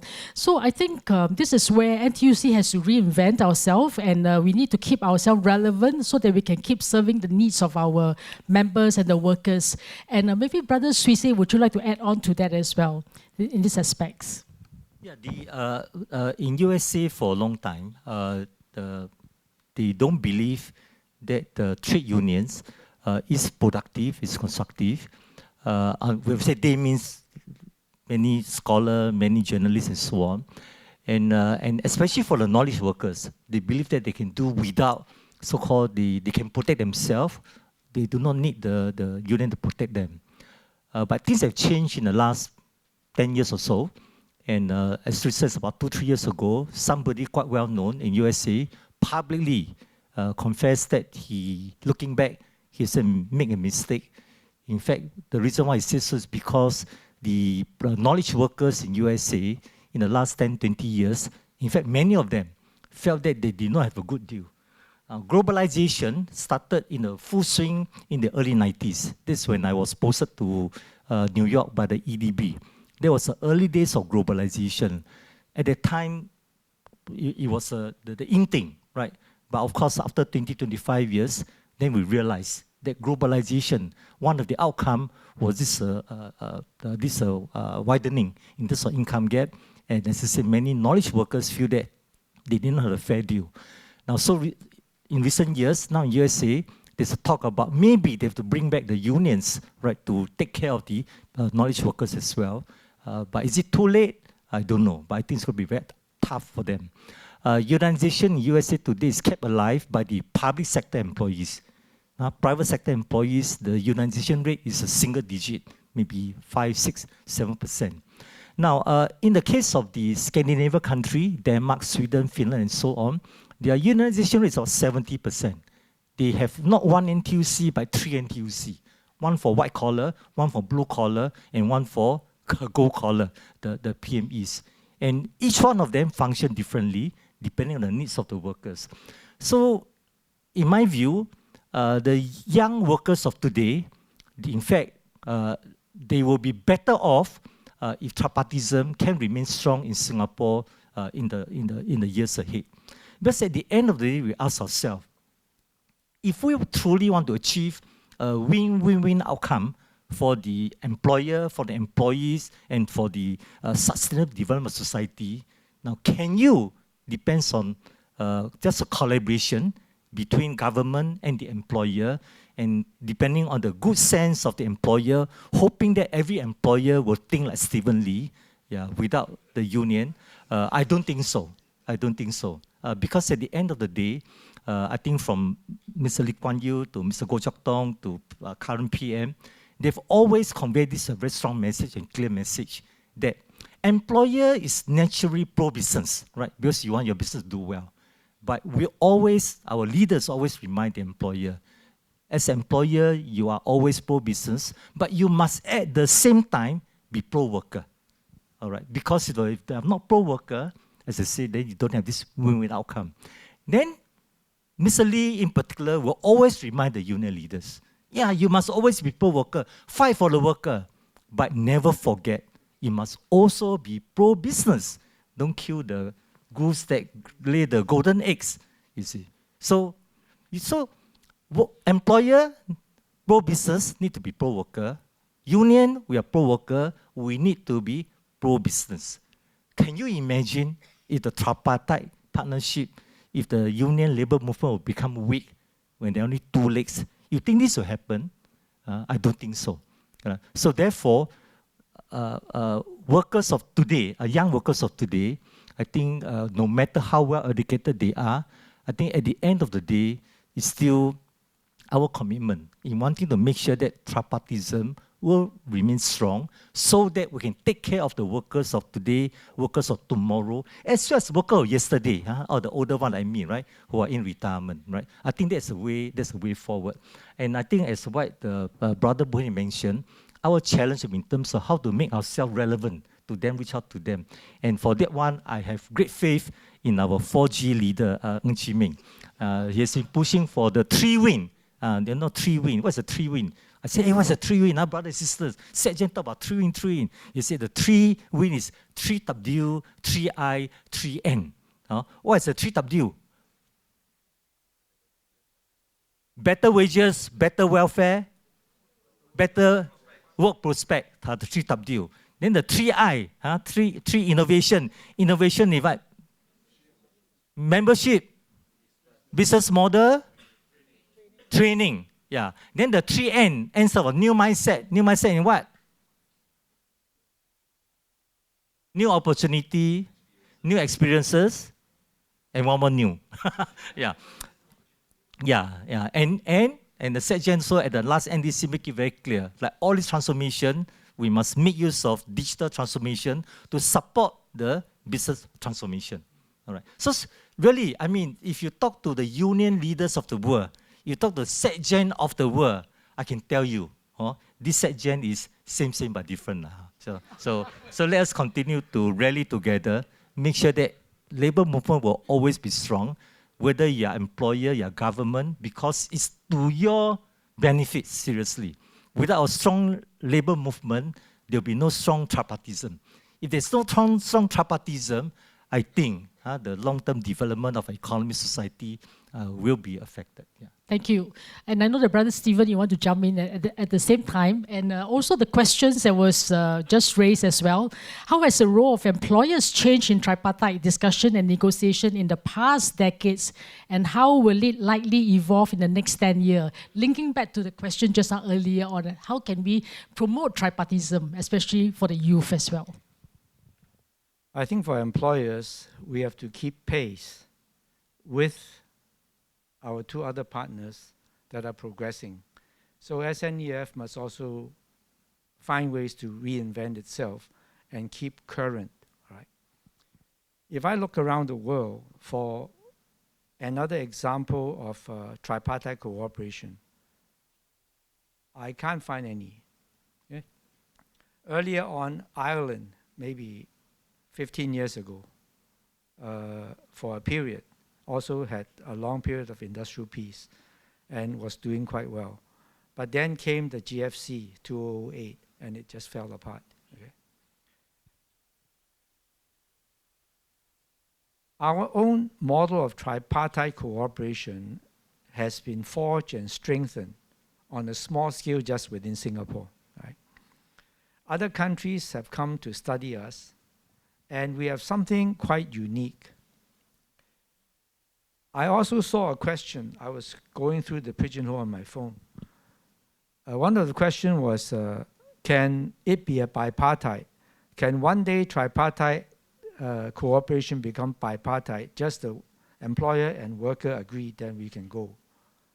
All right? So I think, to me, probably not. But an agreement between employer and the union is quite critical. In my experience, in the past 30 years of working with the two Mr. Lims, okay? Many times, on a particular issue, the government say, hey, why don't the two of you go and discuss? When we can come to terms, the government will usually agree, maybe with some small adjustment. All right. Government is important, all right? Mr. Lee's basic tenets of the tripartite cooperation is, if the union has agreed to work with the company to make the company a success, can the company turn around and embrace and accept the union as a true partner, right? In every sense. Can that be done? And the government's role is the government comes in and actually set up good public policies and good institutions like EDB, like JTC, like NWC, okay, like IAC, to support the implementation, because there must be rules and the government will come in as a referee. Right? So one of the image that we have used in the past is like tripartite work like a dragon boat. Employer on one side, union on one side, rolling a dragon boat in a race. You must row at the same pace, okay? Otherwise you won't go straight. Then they say, where's the government's role? The government is the guy who in the front who beats the drum, who controls the pace, okay? And they go faster and faster, and you go faster and faster. So you need somebody to look at the public policy side and make sure that the implementation is straight. Now, the government has a very important role in Singapore. They give you a corrupt-free system for you to operate, a transparent system where foreign investors come, the rules are very clear. Okay? So they find it easy to operate. So all three, I think, are important. To strengthen tripartism in the future, given an industrial peace for many years, and Boon Heng's point earlier, that the starting point is different. Today, I look at my children, or more my children's children, in their teens. When they were born, Singapore is like this already. So what is new? And don't tell me, I think Singapore is very stable. Don't tell me about the vulnerabilities of a small country. I have not seen any industrial unrest. So how do we strengthen it? So to take the discussion a bit further, maybe we should strengthen and establish more tripartite institutions. And through these institutions, like TAL, okay, which is owned by three parties, the Tripartite Alliance. This is the idea of, as we say, okay? And then, can there be more? So, to translate the tripartite and formalize it in more institutions. And then I also look back to what Mr. Lee Kuan Yew has said. This is one of his quotes. referring to the youth of today. And the youth of today are better educated than their fathers, and they are better traveled and have seen the world. But to them, he said, you must also acquire the qualities that enable your parents to make Singapore what it is today, which is the grit and determination to stay the course, the strength and stamina to ride out the rough patches. This is what he said to the youth of today. That this was maybe not a word by word, but 90% is correct. Okay. So, and I just end up with a quote from Mr. Lee. You have to have the determination because there will be rough patches. Right, thank you. And I think it is absolutely important for us to work as a tripartite partners. We don't want to leave the government behind as well. I think it is very needful and well answered by you, Brother Stephen, precisely. And I think there was a question that was raised in one of the pigeonholes questions as well. And next, shall we just move on to the next questions? I know that time is not on our side, but let's continue on, right? The panelists here have seen Singapore through many ups and downs. What do they think are the survival kits that Singaporeans must have in order to flourish in the new world? And with you, Brother Suisse, would you like to start off first? Yeah, if I may kind of draw on our past experiences, and then from there, I suppose our 4G leaders will handle the future challenges. I joined the NTUC in 1996, and then within 1 year, we went to the Asian financial crisis, 1997. At that time, then we realized that actually, many of I was the ES for the union sector, which was most affected by the retrenchment.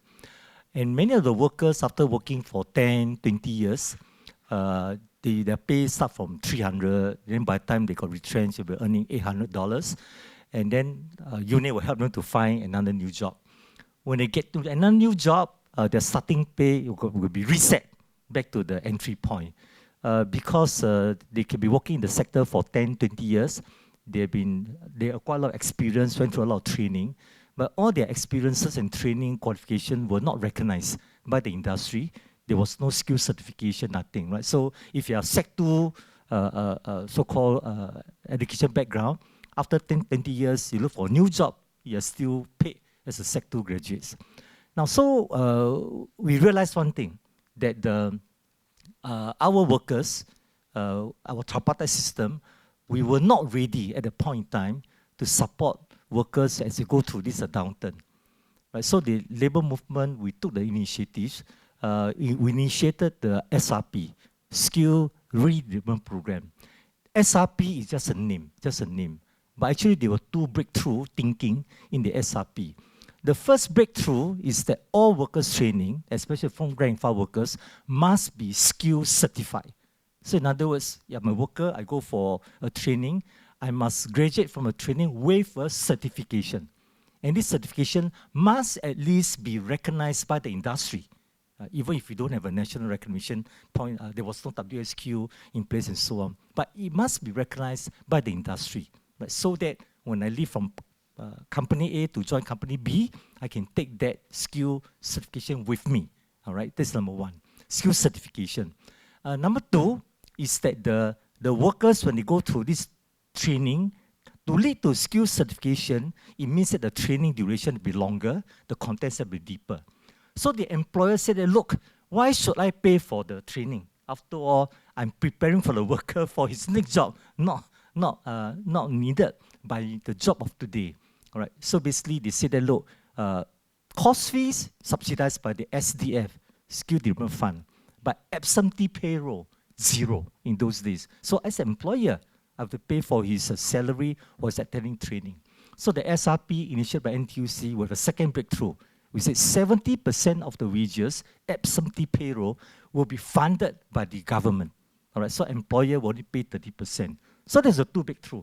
All right, and we achieve it through the SRP, and then we're fortunate that Prime Minister Goh Chok Tong supported the program. So 1 year after the pilot, so he funded the labor movement. That time Boon Heng was a SecGen. I think he allocated $100 million to the labor movement to scale the program into a national program. And the rest is history. So after the crisis was over, the NPB, by then was called PSB, started the NSRS, National Skill Recognition System, to give a bite-sized skill certification, later on evolved into WSQ, Workforce Skill Qualification, and so on. So today, skill certification is a norm. Absentee payroll is a norm. All right. So that's my first point, is that every crisis would probably bring out some of the shortcoming of where we are today. Now, it's for the tripartite partners to understand what is happening and then look ahead and put in place new measures. Now, the global financial crisis was another big one, all right, in 2008. By then, I succeeded from Boon Heng to be a SecGen. And when I look at the global financial crisis, it's so much bigger compared to the Asian financial crisis. The good thing was that by then we put in place, right, the SRP is a national program. We put in place a skill certification, absentee payroll, all that. So we're able to roll out the SPUR program very quickly. However, we're still concerned about job matching. Yeah, because now I can prepare you with a new skill, better skill, but where to find you, match you to new jobs? And we didn't have a job matching system in place at the point in time. All right. Again, the labor movement spearheaded this E2I, Employment and Employability Institute. So E2I was the champion to place the worker after their retraining. All right. And again, arising from the global financial crisis, we end up having this E2I, and today LLI become a national infrastructure. So basically, my own sense is this, is that the tripartite partners in the past, up till now, whenever there was a crisis, we learn from the crisis. We look at it, think clearly, what was its shortcoming at the point in time, and then we learn from the crisis and we put in place a new measure, new policy, new initiatives to strengthen the tripartism. All right. So today, do we have a crisis? Yeah. Not the problem. The challenge is that those crises in the past are very sharp, like boom. Your economy just come down. You feel the sharp pain.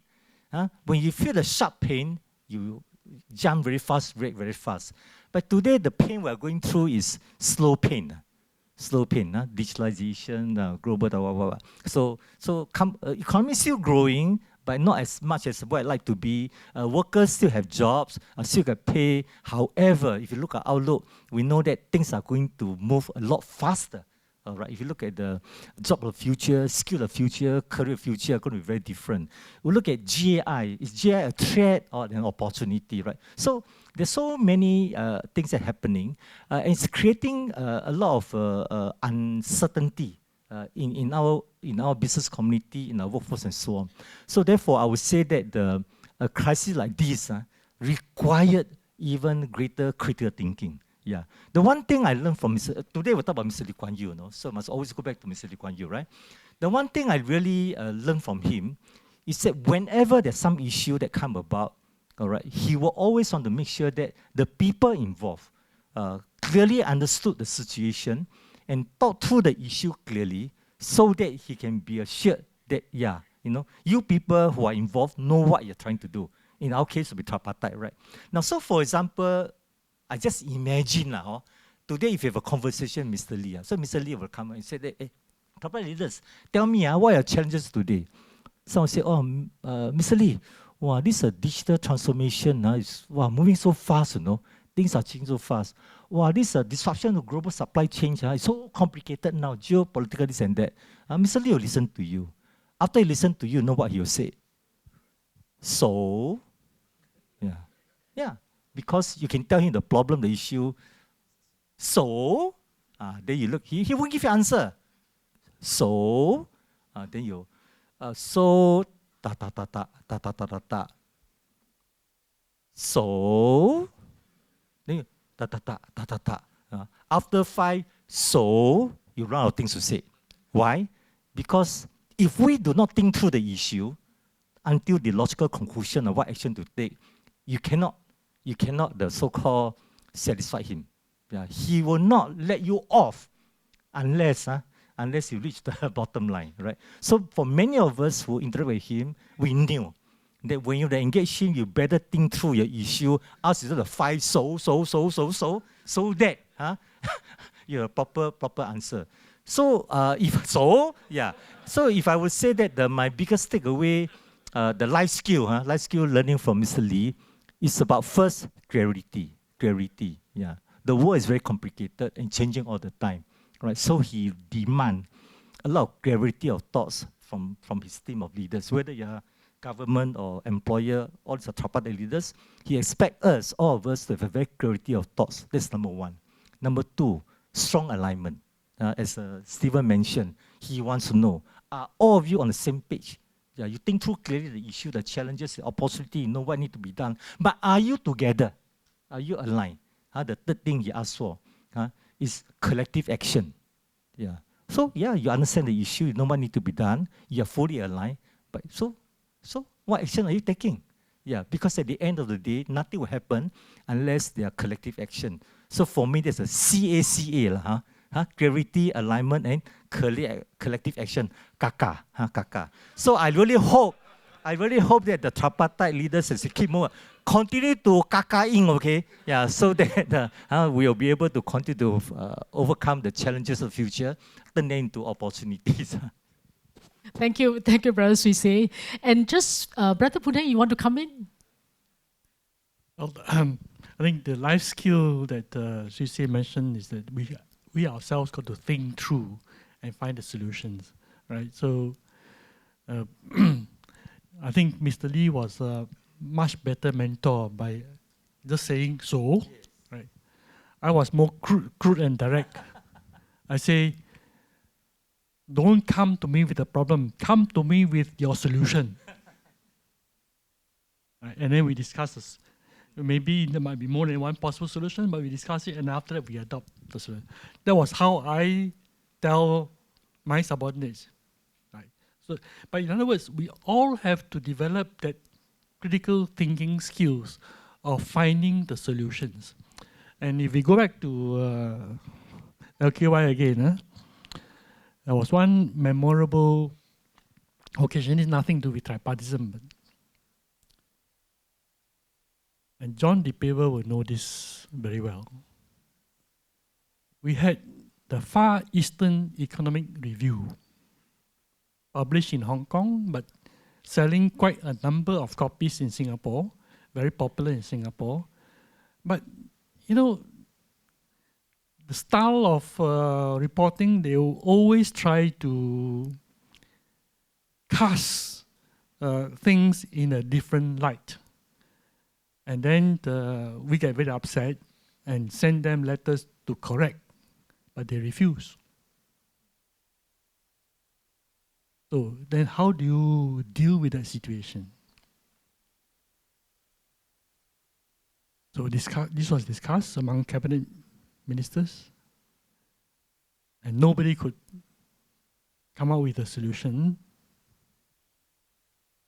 Then he said, can we get them to publish and sell in Singapore without advertisements? That means we are not against their right to publish the articles, but no advertisements, which means you got no financial backing. Right?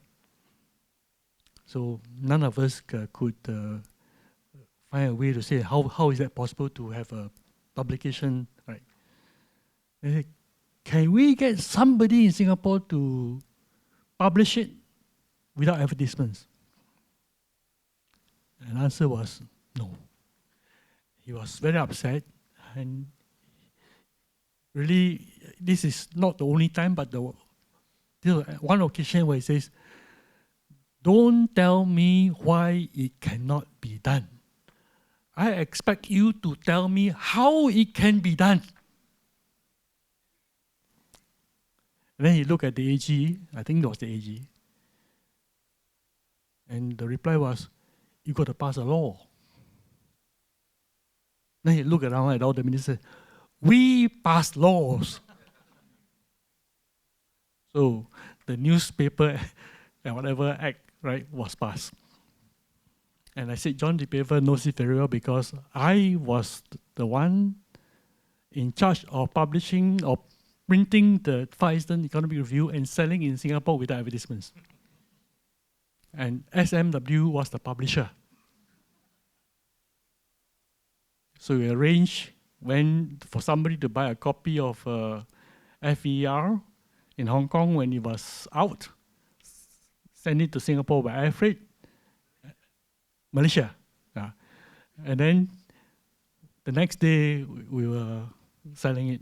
So we did this for 2 or 3 years. 2 or 3 years. So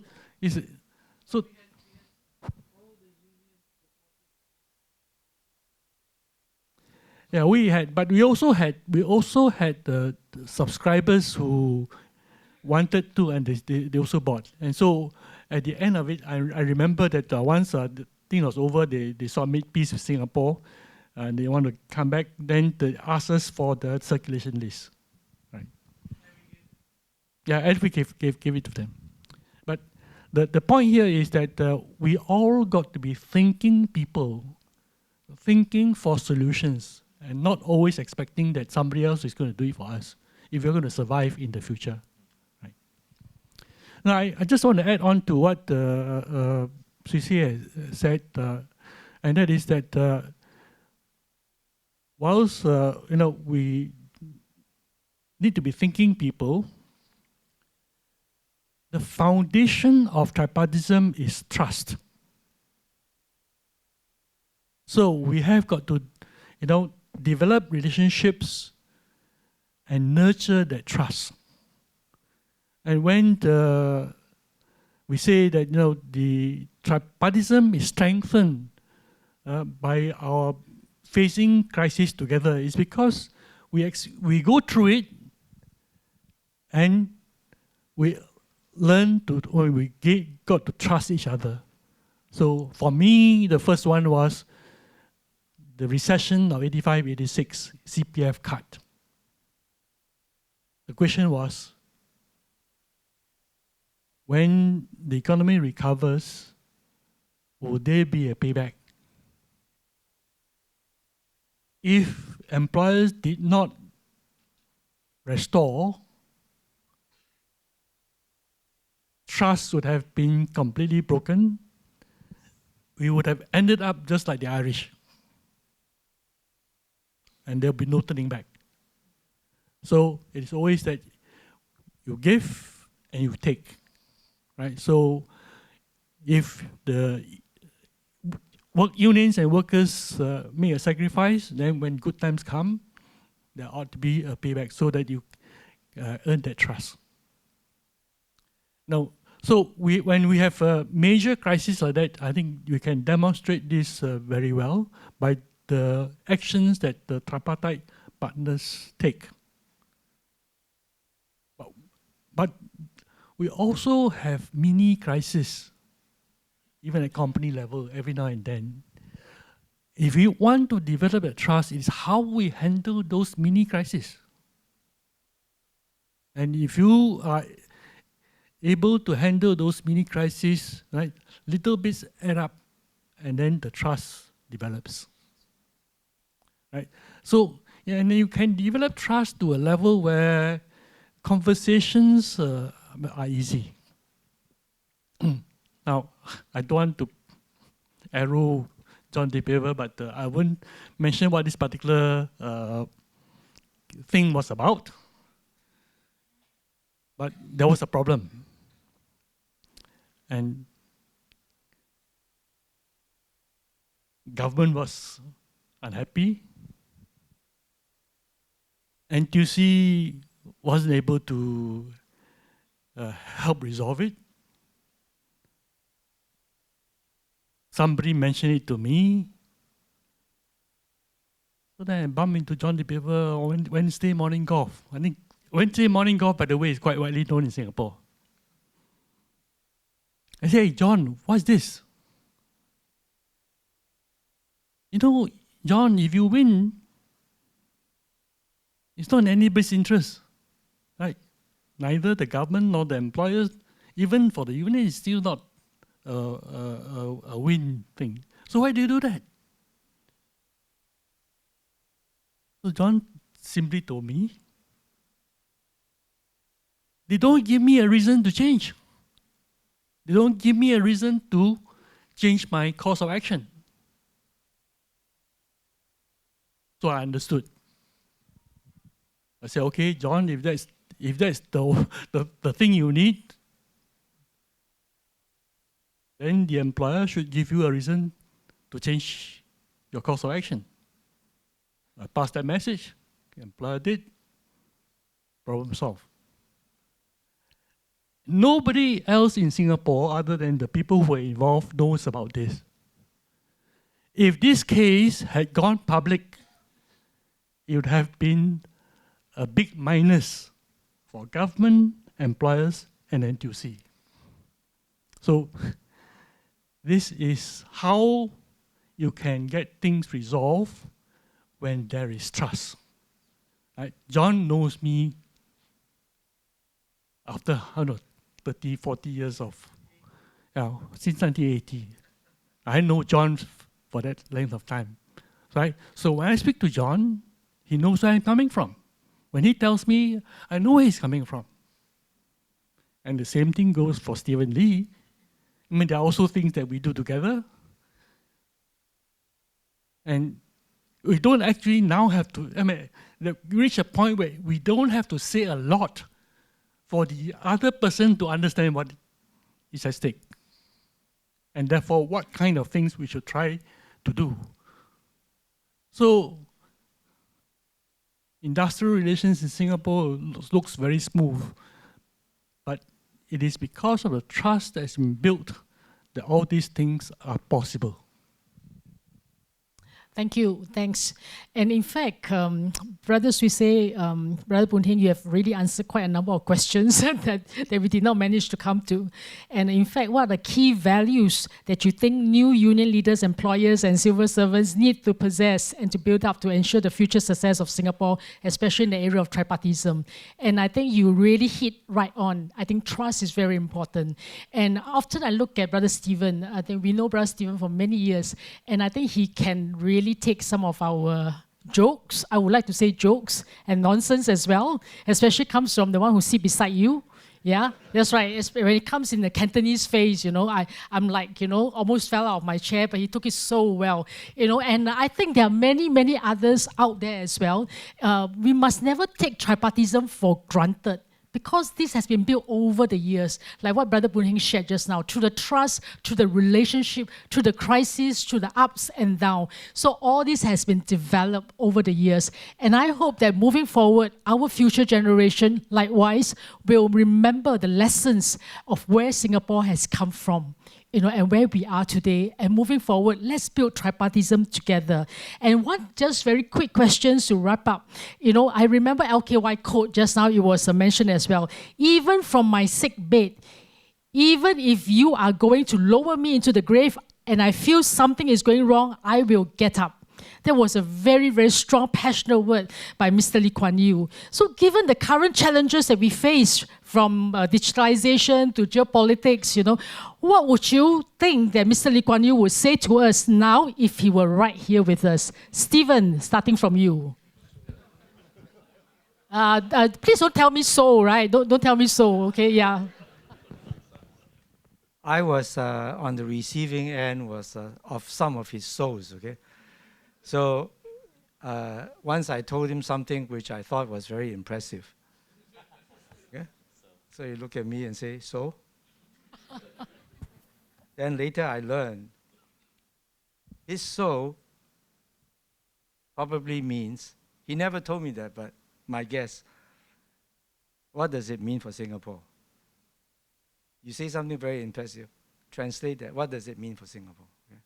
On the man on the street. Just like so he says technology question, okay? So he spends all his time worrying about Singapore and improving Singapore. He wanted a social compact. Union, you work with the company. Company, you take them in as a partner.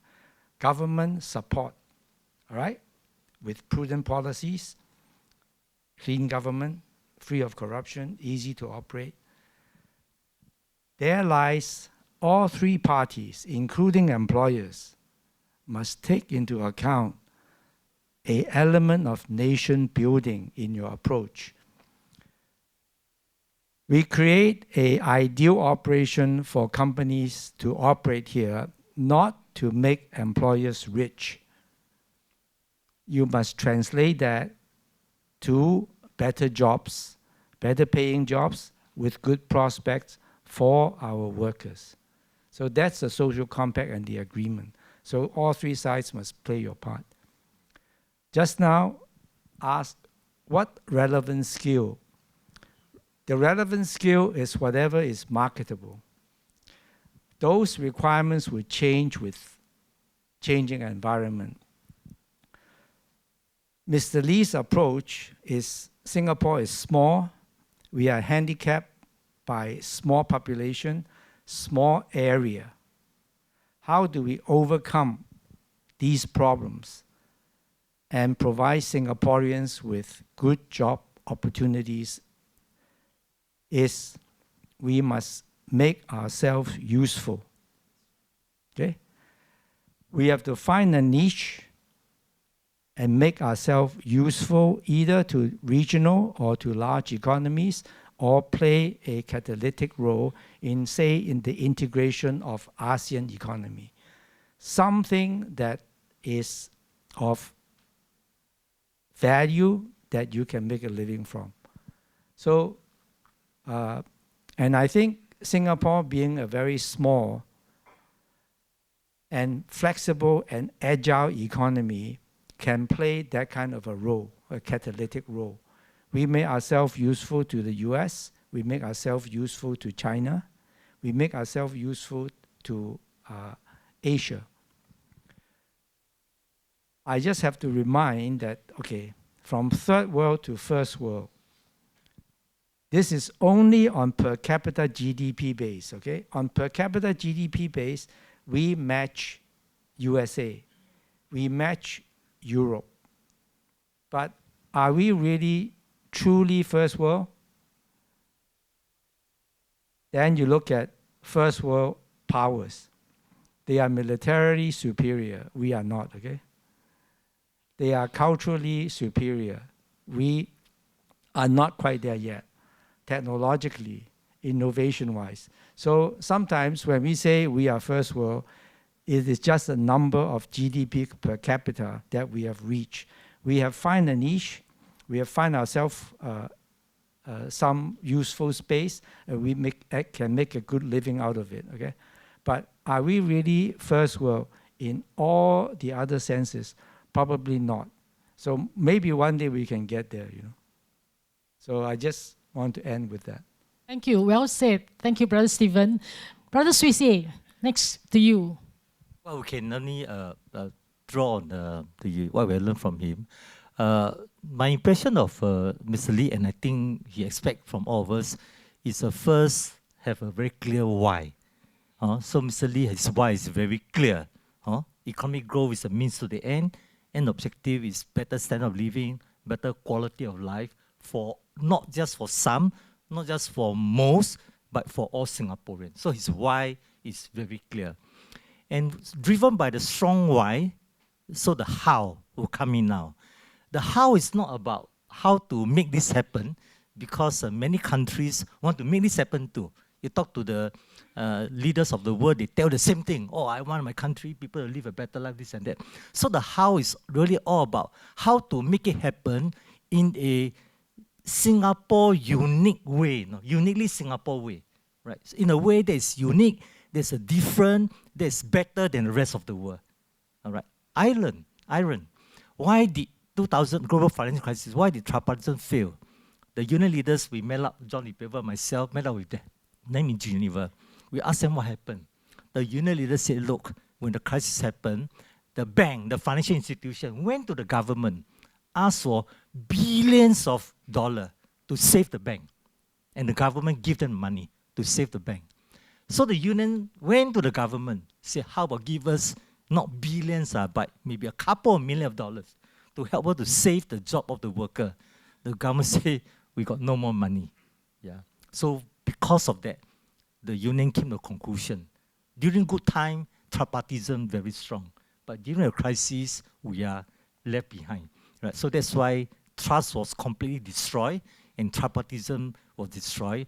Took them about, I think about 5 years later, then they thought about restarting the tripartism. But in the case of Singapore, we did a uniquely Singapore way. When the crisis first started, companies started to retrench workers. Why? Cut job to save costs. Right?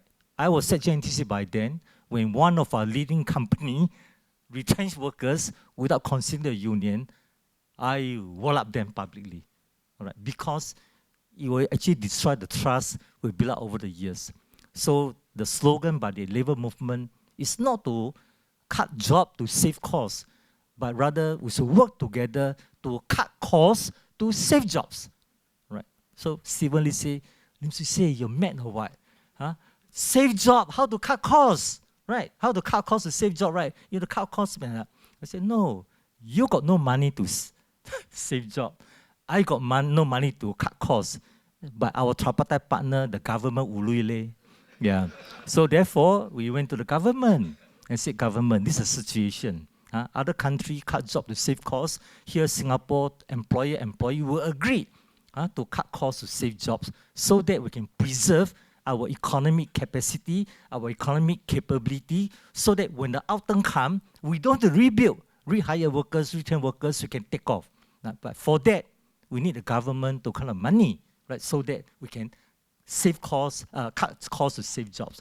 And of course, the government said yes. So I think we're given tens of billions of dollars, all right. So the point here really is this: is that we do have that very uniquely Singapore way, where all the three parties. That's why we keep saying that tripartism is really our strength because all the three partners, we brought to this partnership something that the other party cannot have. All right. As a union, now we don't. The employer is able to do something. We're able to do something. Government is able to do something, right? But each one of us, we cannot try to do the job of the other party. So if one party is weak, all the three of us will be weak together, right? So therefore, I would say that I can imagine if Mr. Lee is still around, he'll probably ask us, okay, looking ahead into the future, the world of future is so different, the economy is so different. So tripartite leaders, so how do you intend? How do you intend to continue to strengthen this uniquely Singapore way to continue to move forward? Yeah. Thank you. Brother Boon Heng? I think that Susie has spoken very eloquently on what the approach should take going in the future. And to supplement what he said about, the approach, right, of saving jobs. The classic case is SIA in the COVID. So SIA did not retrench the pilots. Cabin crew, there was a national effort to place them into alternative employment. And so that when the recovery comes, you can pull them back. Not all of them back, but most of them can go back. So when the crisis, the pandemic was overturned to endemic and people start flying again, SIA could take off so quickly. Right? That's a positive example of the approach that Suisse outlined uniquely Singapore. Right? And what I would say is that every generation is going to face its own problems. Right? This is life. And we have rich experience of the past, and we should always learn from the past. As Lee Kuan Yew say, remember how we got here. Right? And if the future generations can continue to do that and build the relationship on what has already been built by predecessors, then we have a good future ahead of us. And there will be no crisis that we will not be able to face and overcome. Because I think the cooperation among the three partners is really a symbol of unity of the people. And with unity, as we in the union say, unity is strength, and we will overcome. Thank you. And with that, I also wanted to share with you what resonated with me, especially one of the quote by Mr. Lee Kuan Yew. He said that in 1963, a nation is great not by its size alone. It is the will, the cohesion, the stamina, the discipline of its people, and the quality of their leaders, which ensure it an honorable place in history. So sisters and brothers, ladies and gentlemen, I believe that if Mr. Lee Kuan Yew is here today, I know that he wants us to continue on what he has been building upon, tripartism. It is something that is so close to his heart, and I want all of us here to be committed to walk away, to continue to build tripartism. That is a very important foundation, in all of Singapore. And I think with that, shall we just thank our panelists here today, for their contribution.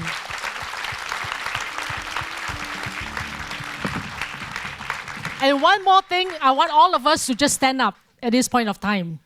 Please repeat after me. Tripartism is alive. Tripartism is alive. Majulah Singapura. Majulah Singapura. Tripartism is alive. Tripartism is alive. Majulah Singapura. Majulah Singapura. Majulah Singapura. Majulah Singapura. Thank you very much. Thank you, Sister Mary. Brothers and sisters,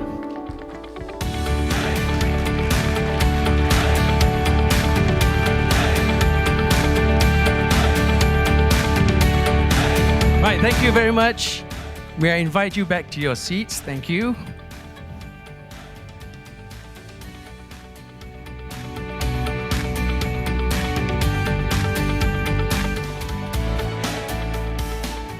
Right, it leaves me now to invite Ms. Gan Xiao Huang, Minister of State for Education and Manpower, to deliver the closing address. Ms. Gan, please.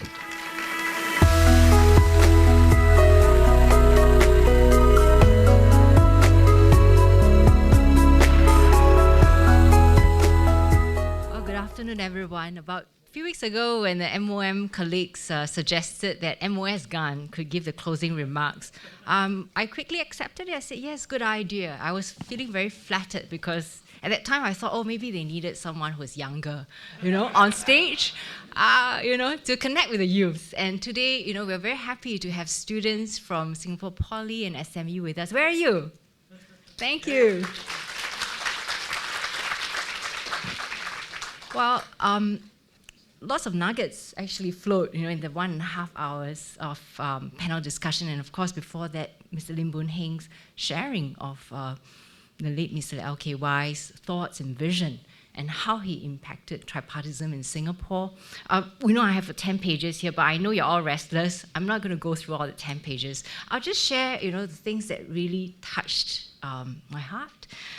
First of all, the quote that I like the most from Mr. Lee Kuan Yew, and that was shared earlier on, was what he said in 2012.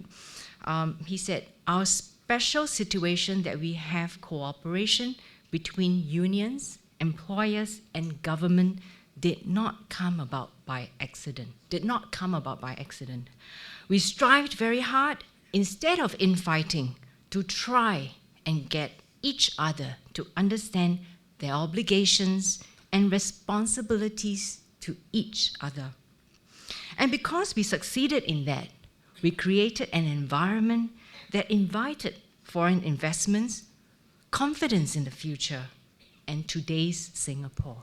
Although that was said more than 10 years ago, I think it's still very relevant today. Today we're talking about social compact and how we need to respect one another, understand our responsibilities to one another so that Singapore can continue to succeed and bring better lives for workers, for businesses, for Singaporeans. Well, I also want to say that I think we are all beneficiaries of tripartism. I joined MOM in 2020 in the thick of the COVID pandemic, and I saw firsthand how, because we had built the trust and because we had very strong tripartism, things moved really fast. Changes in policies, revisions to tripartite advisories, guidance to employers, to employees, how to have responsible retrenchment, how to be sensible as businesses had to go about cost-saving measures, taking care of one another, and making sure that while jobs were lost, workers could still be saved in one way or other. I also saw how SecGen in cabinet meetings represented the unions and the workers' welfare in pushing for SG United jobs and skills, how to be fair to both employers and also looking out for the workers and job seekers' needs at the same time. Not easy at all, and I would say, we have to thank the late Mr. LKY for laying the foundation for tripartism and having impacted so many of our past generation of leaders, many of whom are here today, Mr. Lim Boon Heng, Mr. Lim Swee Say, Mr. Stephen Lee, and Prof. Kusai Ki, all have very interesting personal stories, many more to share with us if we have more time. So let's not take tripartism for granted. And if you look around us in the rest of the world, you will know that industrial peace is not a given. It's not a natural state at all, where there are politics, dynamics, different interests being championed by different groups. So Singapore is indeed very unique. And for us to continue to stay unique, the trust needs to be developed further, and it's every generation's responsibility to build it up. Now, I also realized that, other than getting someone who is younger on stage to speak, there was another reason. I figured out while I was sitting there, because I'm in the Ministry of Education. There's a need to educate our young about tripartism. There's a need to develop critical thinking skills and inculcate positive values in our young people. So apart from inviting the young people to join us today, having someone from Ministry of Education will help to move tripartism along. Now, just want to say this, very importantly, what does it all mean for businesses and for employees? At the workplace, the employer must take care of the employees, who will then take care of the business. Mr. Lee knew this from day one, and the video showed how he first fought for workers' rights and then encouraged them to work with and support the businesses. Either party cannot survive without the other. It is not a zero-sum game, and all parties need to work together to secure win-win-win outcomes. Well, tripartism was built on the principle that workers, employers, and government must work well together. And since Mr. Lee made his inaugural May Day rally speech in 1960, the tripartite partners have never wavered the belief that workers, employers, and government must collaborate. Today, the tripartite partners take pride in creating a fair and progressive society where workers' welfare is protected as businesses flourish. And we all have to do our part to support one another to create fair and harmonious workplaces. Now, amidst the rapid pace of industry transformation and dynamic demand for skills, we also have to ramp up training efforts and embrace lifelong learning for workers and employers alike. Now, that's why, you see NTUC and the employers, SNAF and business associations paying a lot more attention now to upskilling of workers than before. When you first arrived at today's event, some of you were asked to pen your thoughts, provide your thoughts on the vision, dreams, and hopes for the future of tripartism. I thank you for your contributions, and I understand that artist has put together and transformed your inputs into an art piece that you see on screen, a bit tiny from where you're seated. There's one thing that struck me about the collective voices today. It is optimism and positivity in the future of Singapore. Some of you mentioned that we pulled through the pandemic and other challenges, and how we can continue to chart the path ahead together as one, together as one. And many cited the belief that we will carry on the spirit of collaboration and tripartism to achieve win-win-win outcomes. Your voices give us hope, and as our model of tripartism evolve, we must ensure that our workers are not left behind. Businesses must remain competitive, and workplaces are fair and harmonious. I'm heartened to see the young people from Singapore Poly and SMU here with us today. Today's event, I hope, has given you a glimpse of how tripartism has helped to shape Singapore's journey. It's not been easy, and we look to you, the young people in this room, to be our future leaders in government, in businesses, in the unions, to keep the flame of tripartism burning strong. I encourage you to share the stories that you've heard today and also your reflections from this event with other friends, so that it is ingrained in us that we must not take the peaceful and harmonious industrial relations in Singapore for granted. Now, as we conclude this event, I'd like to extend my sincere thanks to NTUC, SNAF, unions, employer associations for working hand in hand to continually come up with win-win-win solutions across many issues, whether it's big crisis or small. And I hope that all of us here today will also support the Tripartite Collective, I've got the pin here, in engagement of the wider community, and also in strengthening tripartism in Singapore. Finally, let us remember the vision of Mr. Lee Kuan Yew and his belief in the power of collaboration. Thank you, everyone. Thank you, Minister of State, Ms. Guns.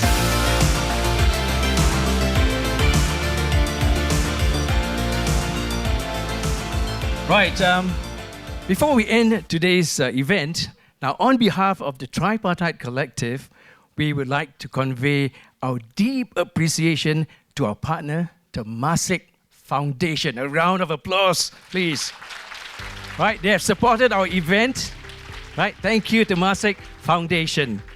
Right, and of course to all of you who are present here for gracing this event, as well as sharing your views and ideas on moving tripartism forward. Right, now we hope that you found the event fruitful, right, and some valuable insights and food for thought, right? Especially our future Lim Swee Says and Lim Boon Hengs sitting up there, okay?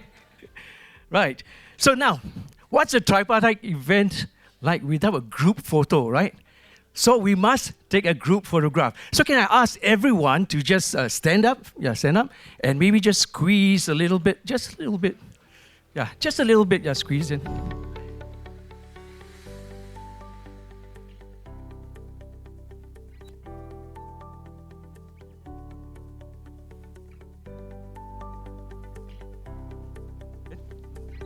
Okay.